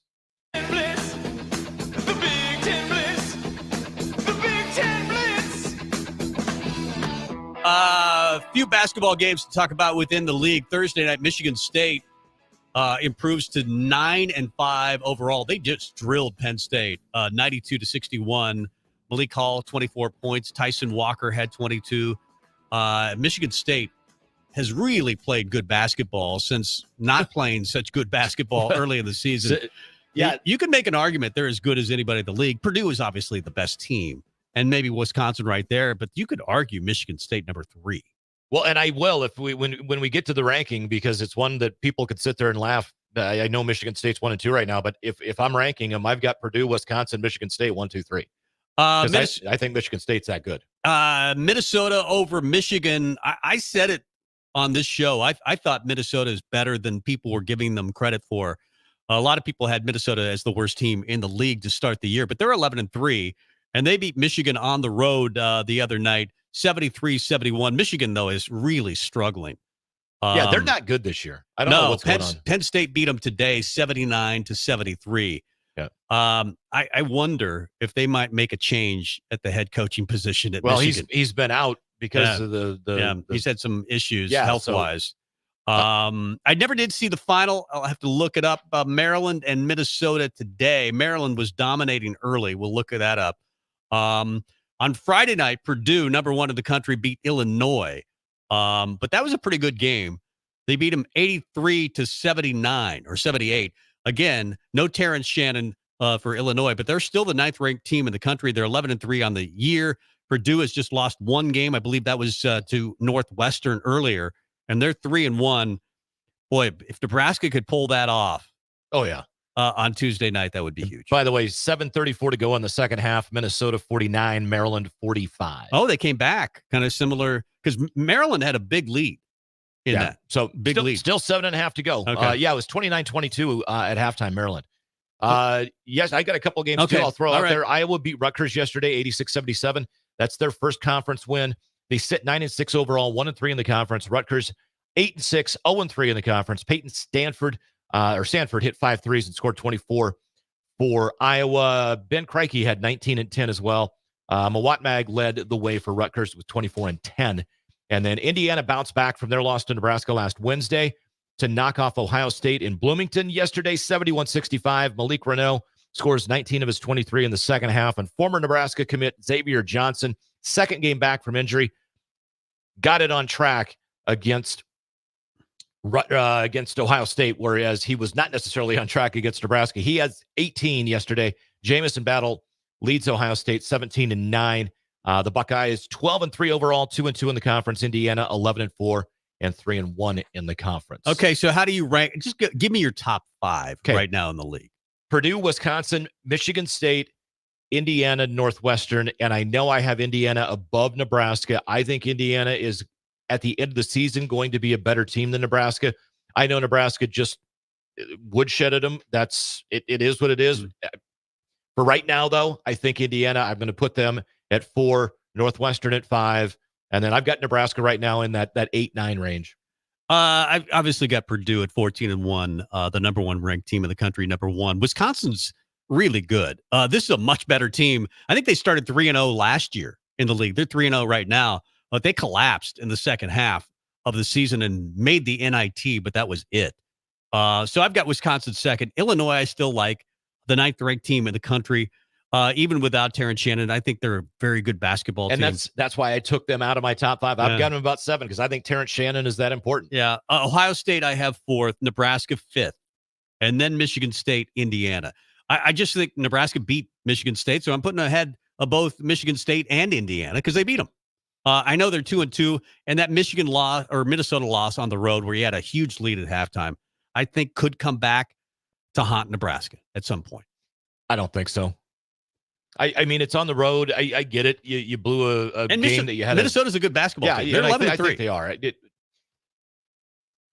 At the end of the day, if Nebraska does what I think we're all thinking and expecting they can do, if they stay healthy, because we're talking about two guys right now that got dinged up yesterday.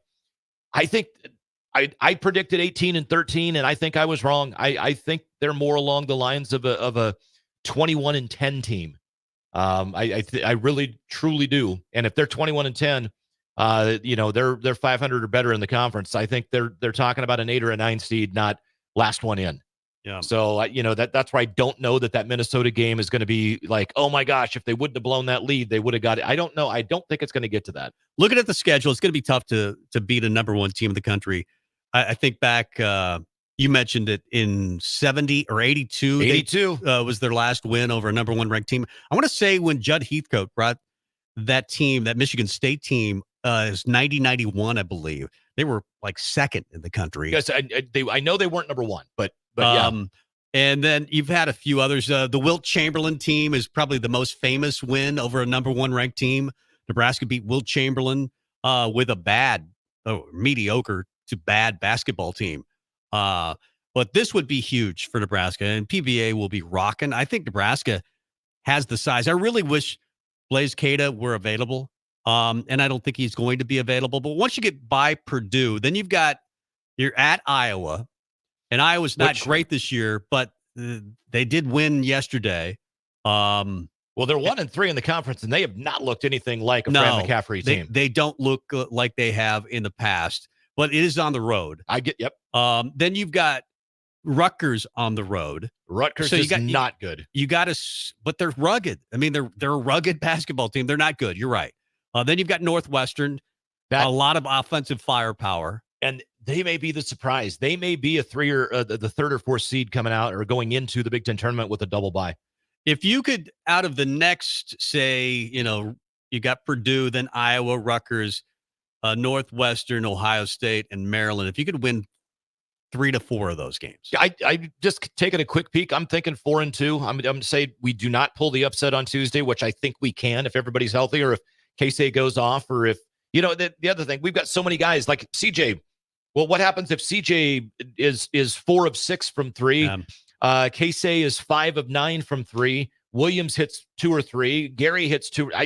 Health is a big concern. Will Williams be available? Exactly. But I'm just saying, like, don't just automatically say Purdue's a loss. But by the way, Jamarcus Lawrence, we've been hard on him at times because he's just learning the point guard position. He's played much better as of late. As of late, he really has. Yeah. The jam thumb would be important for Nebraska because I think he is starting to play really well and could become a pretty good point guard. Yeah. Casey, he's one of those guys that against Indiana, he played really well, but then he came back in Madison, offensively played really well. 17 points. He just spaces the floor. He's so important to this basketball team, but I do wish they had one more big, a Blaise Keita. Yep. Does Matar Diop play at some point more minutes this season? I mean, you're going to be facing guys like Zach Edey a lot in this league. Yeah, situationally, I kind of wonder if we might see Jope this Tuesday against Purdue. If nothing else, for 5 fouls. Just go out and physical him up. Let him know that we are a physical team type of thing. But after Purdue, you're at Iowa, at Rutgers. Realistically, no, 1-1's not good enough there. Those are 2 teams you should beat. I don't care if it's away. I think that Nebraska needs to win those 2. I think Northwestern at home is going to be a hell of a game. We've been great at home outside of the Creighton game, but that's going to be a whale of a game. And then you got Ohio State at home. Nebraska's got to win that thing. And then at Maryland, I'm not saying that it's a guaranteed win, but man, I think they can win it. So, as we mentioned earlier in the show, Dante Dowdell committed the Oregon running back, transferred from Oregon to Nebraska, and he's now officially a Husker. Isaiah Naor also committed over the weekend. We're still waiting on what Jamal Banks decides to do. We talked to BC Brian Christopherson of Husker 24/7. He says Michigan still might be in it for Jamal Banks. We'll see. Stephen Thompson was another one, the linebacker from Syracuse. Apparently Florida State's still in on it with him. But he's one of those guys, Syracuse, you would think that Tony White would have somewhat an advantage to get him. But we'll talk about all of that, a little Husker football recruiting, transfer portal in particular with Evan Bland of the Omaha World Herald. We'll do that coming up next. 24/7 threat monitoring, expert tech support, streamlined communications. Allo has a solution for that. Protect your business with Allo Business.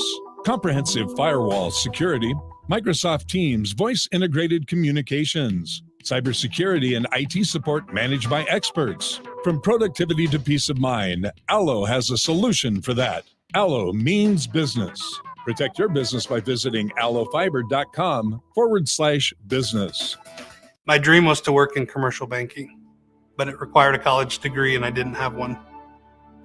I found out that Doane had classes for adult learners on the Lincoln campus and online. So I earned my bachelor's degree, and 5 months later, I landed my dream job. I decided to continue my education, and now I'm working on my MBA at Doane. For me, the Doane experience has been life-changing. Discover the difference that expertise and experience can make in your real estate journey with Next Ag Appraisal and Realty. Whether you need an appraisal, sales, or farm management, Next Ag comes up with a solution with your legacy and goals in mind. Next Ag isn't just their name, it's your future. So why wait? Visit their website today at www.nextagrealestate.com or give them a call at 402-380-0432 and turn your dreams into reality. Your land, your legacy, their solution. Next Ag Appraisal and Realty. What do you think of when you hear the chocolate season? Artisan chocolates? Of course, they have the best chocolates this side of the Atlantic. Friendly neighborhood coffee shop? Yup, they're that too. A nationally recognized top-tier brunch spot. Waffle weekends, baby. And the place to grab a gift for literally any occasion? Everybody loves chocolate. See for yourself at the Chocolate Season, 40th and Old Cheney, or order ahead online at thechocolateseason.com. Gaina Trucking is hiring CDL Class A and B drivers. Gaina Trucking guarantees a 40-hour work week year-round, and their strong team culture makes it not a job, but a career. Gaina Trucking offers health, vision, and dental insurance, 401k with company match, an employee assistance program, and other bonus programs. Build a better career today with great team culture at Gaina Trucking. Learn more and apply today at GainaTrucking.com. If you want to make new floor shopping easier, come to O Street Carpet. Hi, I'm Steve Carper. Our flooring professionals can help you choose the best flooring for you, your family, and your budget. We eliminate the confusion. Even better, you'll be enjoying your new flooring much sooner. No 6 or 8 week waits. We'll install right away and save you money on installation. Floor shopping made easy every day at O Street Carpet. O Street Carpet. 1732 O Street. Family owned and operated. Always the best value. Concrete Industries, a Nebco company, has immediate job openings for precast production laborers. Concrete Industries offers great pay, health benefits, 401k, a wellness program, holidays, and paid time off. Apply today to earn a starting pay of $20 per hour and a $1,500 hiring bonus. Concrete Industries is hiring all experience levels and offers on-the-job training. Start your career today as a precast production laborer. Visit concreteindustries.com. Are you searching for a helping hand in life? Look no further. Integrated Behavioral Health Services is your answer. They're your compassionate, trusted partners committed to guiding you from challenges to triumphs. Their licensed professionals offer personalized therapy for individuals, couples, and families. At IBHS, the focus is you. Experience a life-changing transformation in an environment tailored to your unique needs. Visit ibhealthservices.com today and take that first step towards a brighter future. Discover the power of healing with Integrated Behavioral Health Services. You're not alone. Let them walk this journey with you. If you want all the latest technologies from those big banks, but you also want that hometown feel when you walk in the front doors, choose Midwest Bank. They have top-notch technology. They make banking so easy, and they also have the friendliest staff who will take their time to get to know you and treat you like family. You get the best of both worlds when you choose Midwest Bank. I live on the go, and now I can bank on the go. With Midwest Bank, I have everything I need at my fingertips. I'm volleyball player Allie Batenhorst, and at Midwest Bank, you'll love banking here. Hi, Sean Callahan here of HuskerOnline.com, inviting you to join us here on 93.7 The Ticket every Saturday morning now in our new time. We're on from 8 to 9 with the weekly Husker Online radio show. We'll give you the latest in recruiting. We'll talk about what's going on with both football, basketball, and we'll probably share a few stories from the inside. It's every Saturday morning right here on 93.7 The Ticket. It's the Husker Online radio show from 8 to 9 a.m. This is Sunday Rewind on 93.7 The Ticket and theticketfm.com. Welcome back to Husker Rewind here on 93.7 The Ticket, theticketfm.com. I'm Mike Melby. Tom Stevens sits to my right, driving the bus. And on the Allo Fiber VIP line, we have from the Omaha World Herald, Mr. Evan Bland. Evan, how is your Sunday evening going? Hey, doing all right. Making sure, the food is stocked for Snowmageddon here and ready to hunker in for, the next 2 weeks or whatever it is. Let's hope not, man. 2 weeks. My goodness. Well, heck, the storm in, October of 97. I didn't have power for a week, so. The snow was melted by the end of that one, too. That was a wild time. Oh, I know. I was doing, not overnights, but I had to work that night at the Blaze.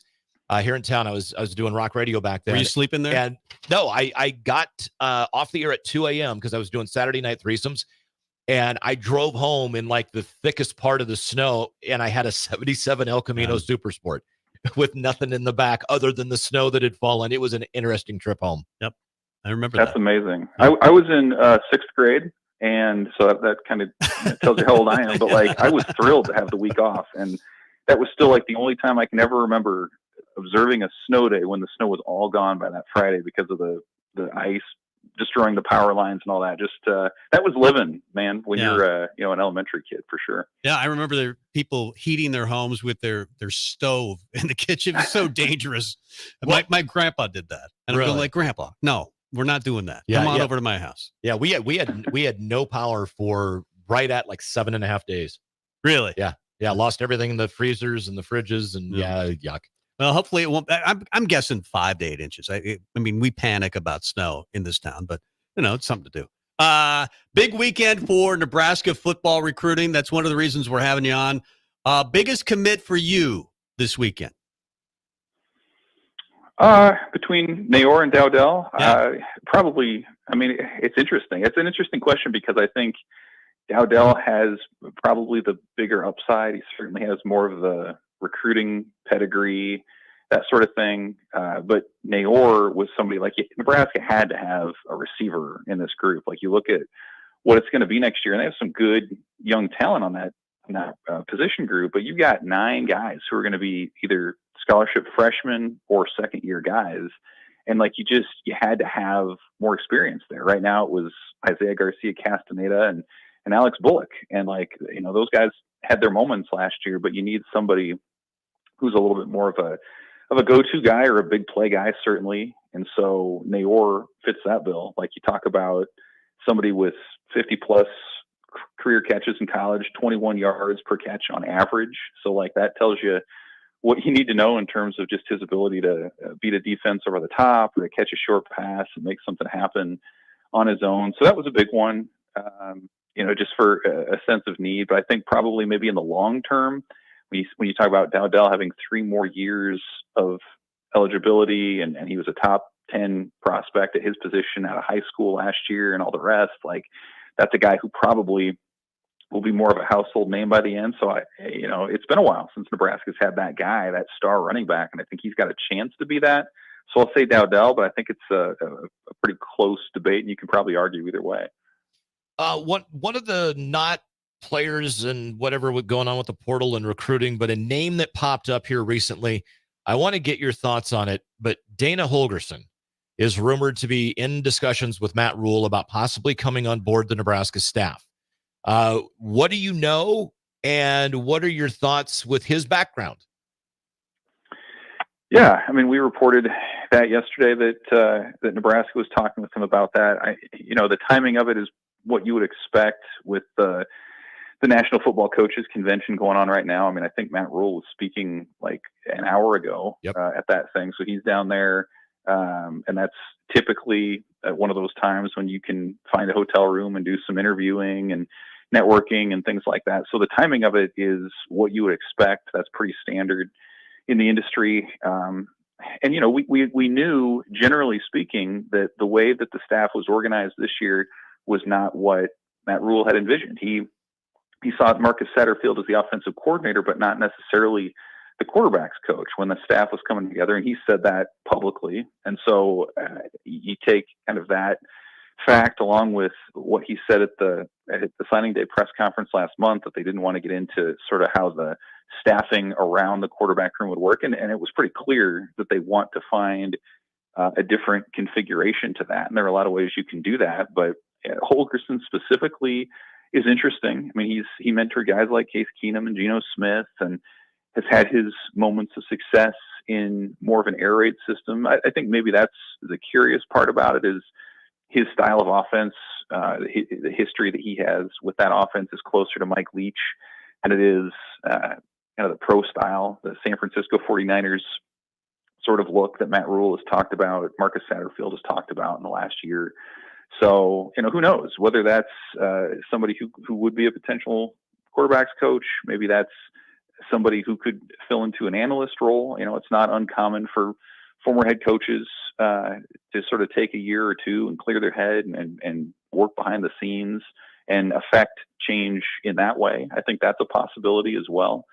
So, you know, we'll see. I think kind of going into the week, the idea or the sort of the popular schools of thought were that maybe it was Glenn Thomas, who's still finishing out an NFL season, or maybe you promote from within and you go with Adam DeMichael, who's been somebody who's worked with quarterbacks in more of an off the field role as well. So I don't think you can rule out those particular candidates yet. I think some things still have to play out in terms of the end of the NFL regular season here coming right up, with the coaching turnover and churn that's about to occur there. But it does, you know, we can confirm that Holgorsen was a name that they've talked with. Whether that's again in the quarterback coaching role or something else remains to be seen. It is interesting because he's had some success and quite a bit of success. He was a disciple of Mike Leach in the air raid offense, as you mentioned. But Matt Rule has talked a lot about running the football.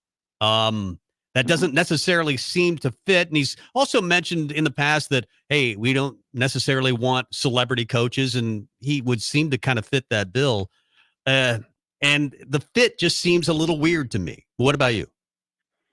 Yeah, I agree. I mean, from a just a standpoint of like where you came from offensively, like as you just laid out, it doesn't seem like maybe that's the direction Nebraska necessarily wants to go, which is again why I think it's possible that he could be in the works for sort of an off the field role. And that's common at Power 5 programs all over the place, where a guy doesn't want to necessarily jump back in, but he wants to be involved somewhere with the program and help and use that football knowledge in a different way. Maybe you don't have to worry about recruiting and things like that.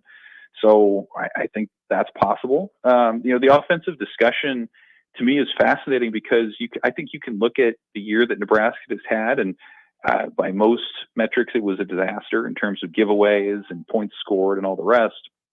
But I think the bigger conversation is also interesting in that, unlike the defense, there weren't a lot of takeaways of like what Nebraska wants to do offensively moving forward. Like I think we can confidently say they're not going to be running option pitches very often next season. And so that was a situation where they were adjusting to the personnel that they had. They were trying to find a way to get to 6 wins and extend their season. And I think now that you have a guy like Dylan Raiola and Daniel Kalin in the mix, along with Harburg still, this is the year when you say, okay, what do we want to do? We have the guys that can execute something different than what we did last year. What does that look like? So, again, I would be surprised if Nebraska went more the air raid route, just based on what Nebraska was about last year, what Matt Rule has said, what Marcus Satterfield has said. But I also think it's true that we probably don't have a great sense of what this offense will look like at Nebraska just because we haven't seen it yet. Evan Bland from the Omaha World Herald joining us on the Allo Fiber VIP line. And Frank Erickson on the Starter Heyman text line had asked earlier with the new players and maybe an additional coach, is the offense going to change? You just addressed that. Do you have any inkling? Is there a team that you can sit there and look at today that Nebraska fans can say, oh, we're going to look kind of like that? Is there, like, in your mind with what you think Marcus Satterfield and Matt Rule are going to do with the offense next year, is there a team that comes to mind that you could say, hey, maybe watch them? Nebraska might look like that next year?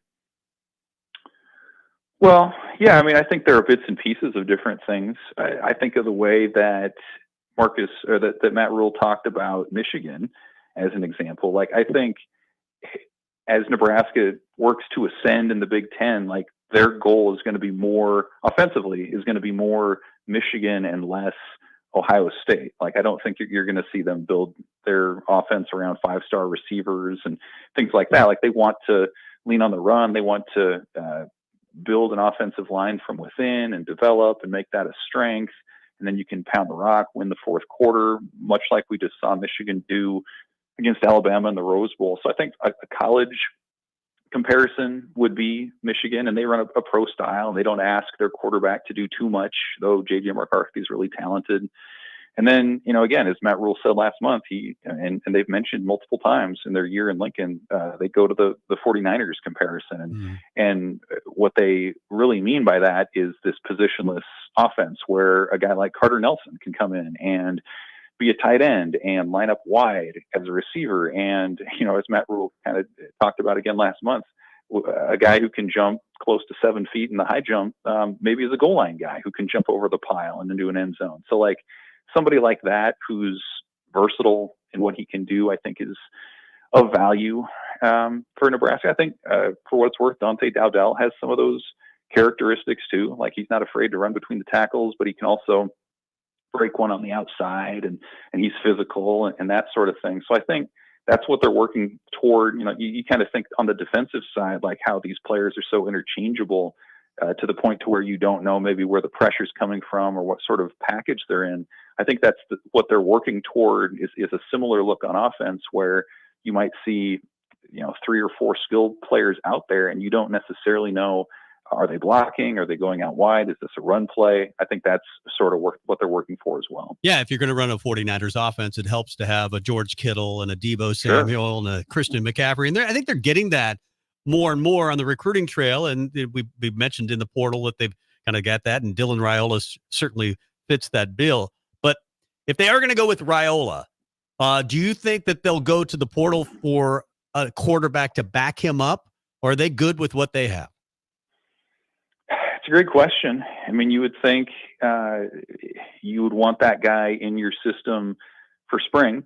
And so if that's the case, you kind of look at the timeline and say, okay, classes at UNL start January 22nd. This is a big visitor weekend. There wasn't a quarterback in the group.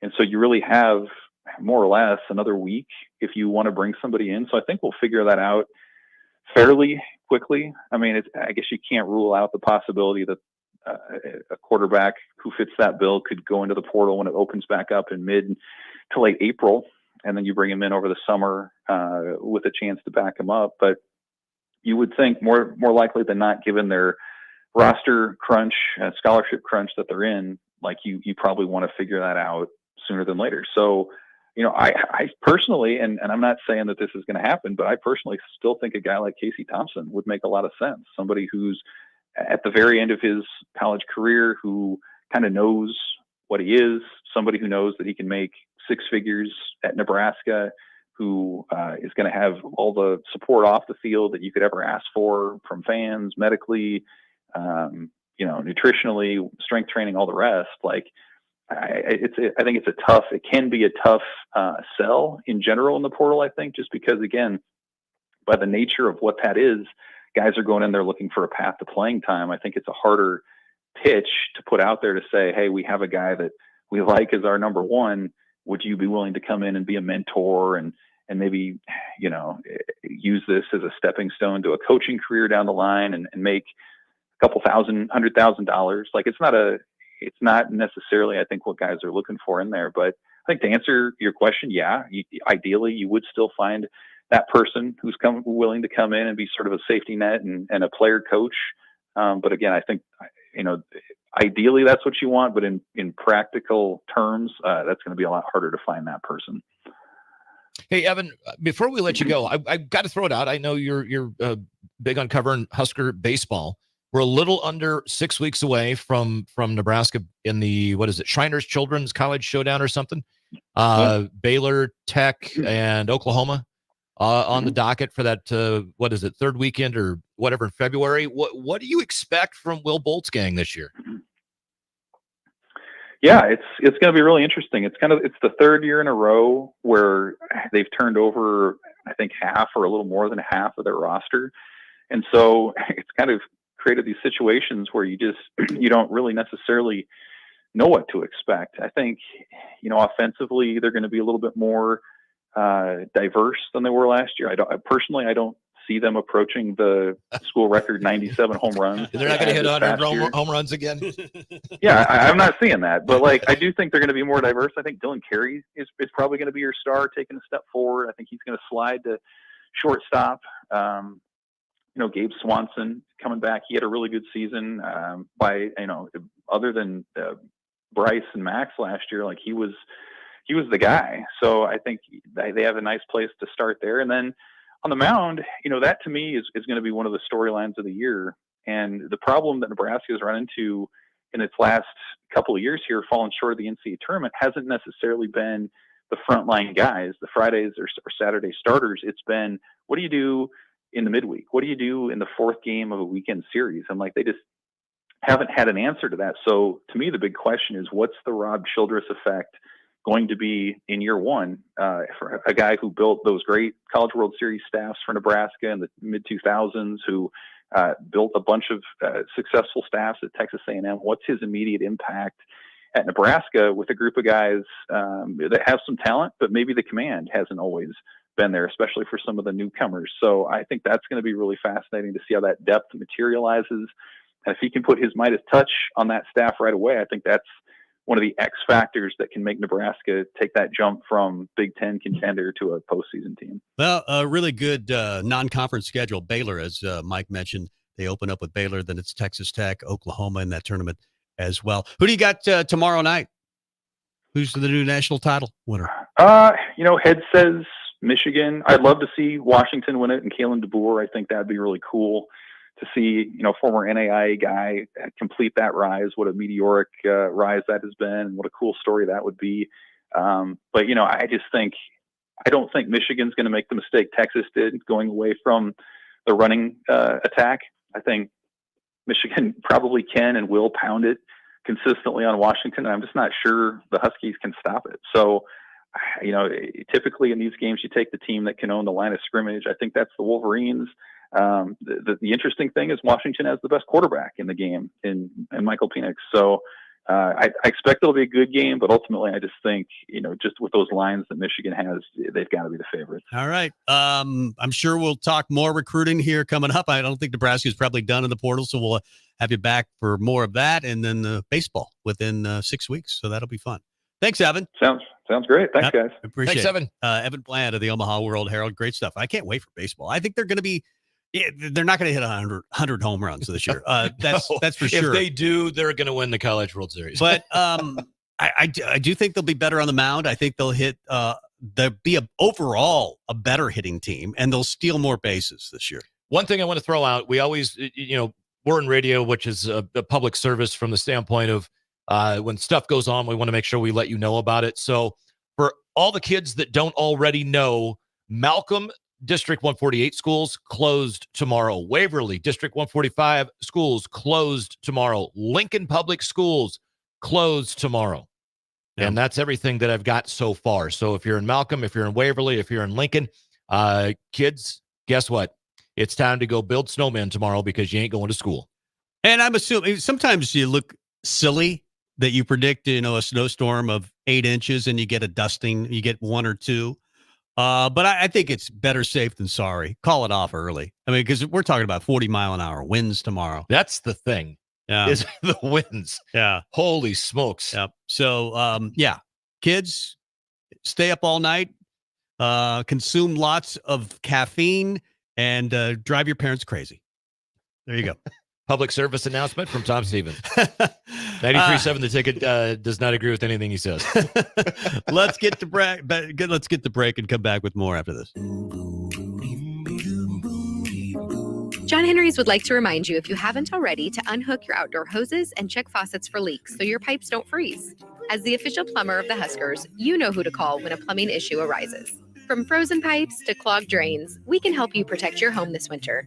Give John Henry's a call today to schedule at 435-5555. John Henry's Plumbing, Heating and Air. You can get diesel anywhere, but what about atomic diesel? That comes from Stern. Atomic diesel is your solution to all your cold weather problems. Prevent clogged fuel filters, increase your fuel economy, and save money with Atomic Diesel. Contact Roger at Stern today by calling 1-800-477-2744 to see how Atomic Diesel and the rest of their line of fuels and lubricants can keep your operation running at max capacity.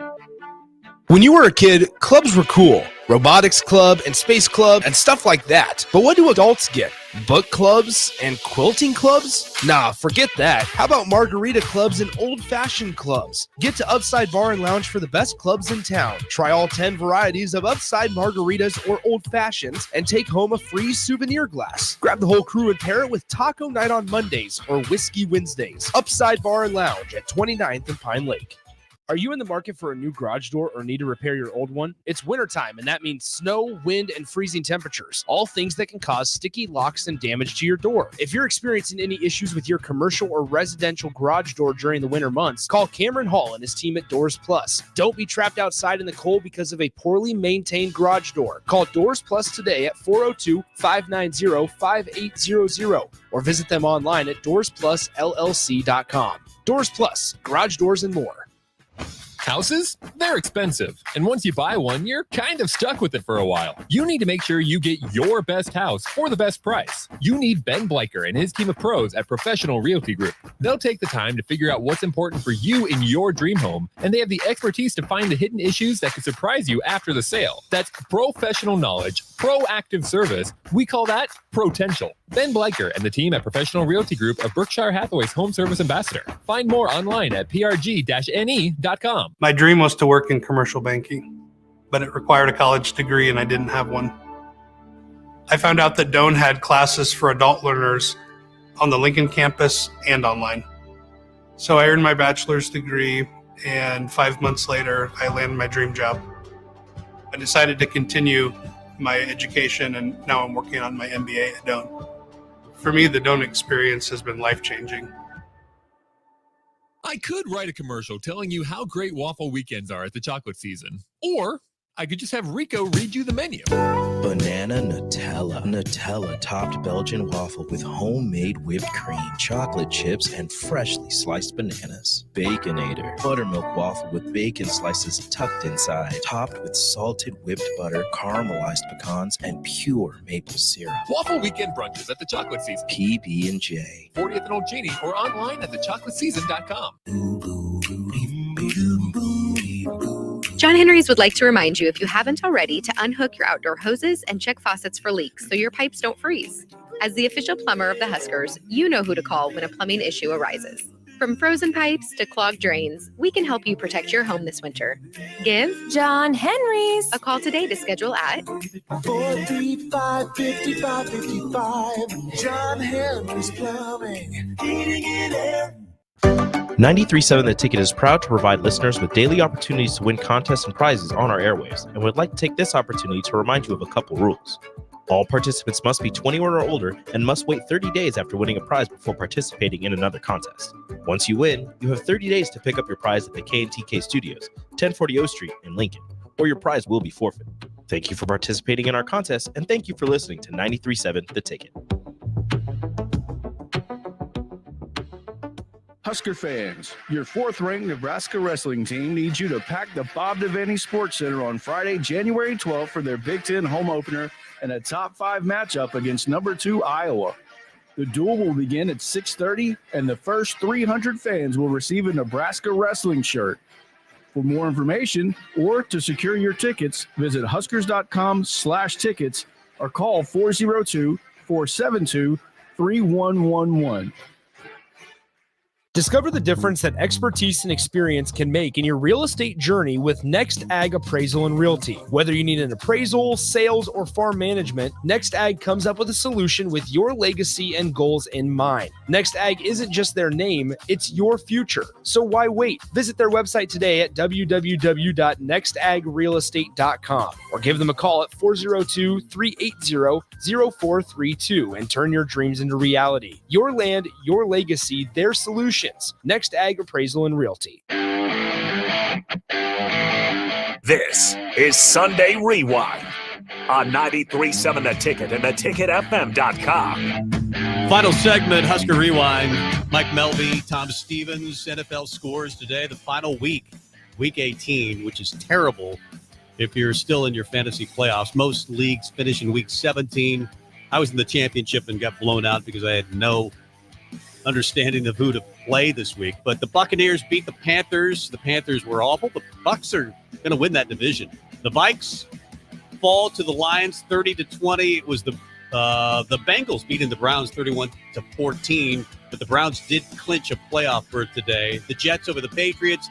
It was the Saints hammering the Falcons 48-17. The Jaguars are going to miss the playoffs. They lose today 28-20 to the Titans. The Seahawks beat the Cards. The Pack are in the playoffs. They beat the Bears 17-9. And Blaine Gabbert coached the quarterback, the Chiefs, to a 13-12 victory today over the Chargers. So there you go. Nice. Yeah. Hey, I gotta give a shout out and some props to my buddy Tig. Like, he's in the running for Dad of the Year. What do you do? Because like New Year's Eve, he did this awesome thing for his kids, did a balloon drop and all that stuff at his house, which I thought was amazing. And his kids, I was over there earlier that day and it had the hallway filled up and they're playing with the balloons. But he's getting back into a sprint car next year.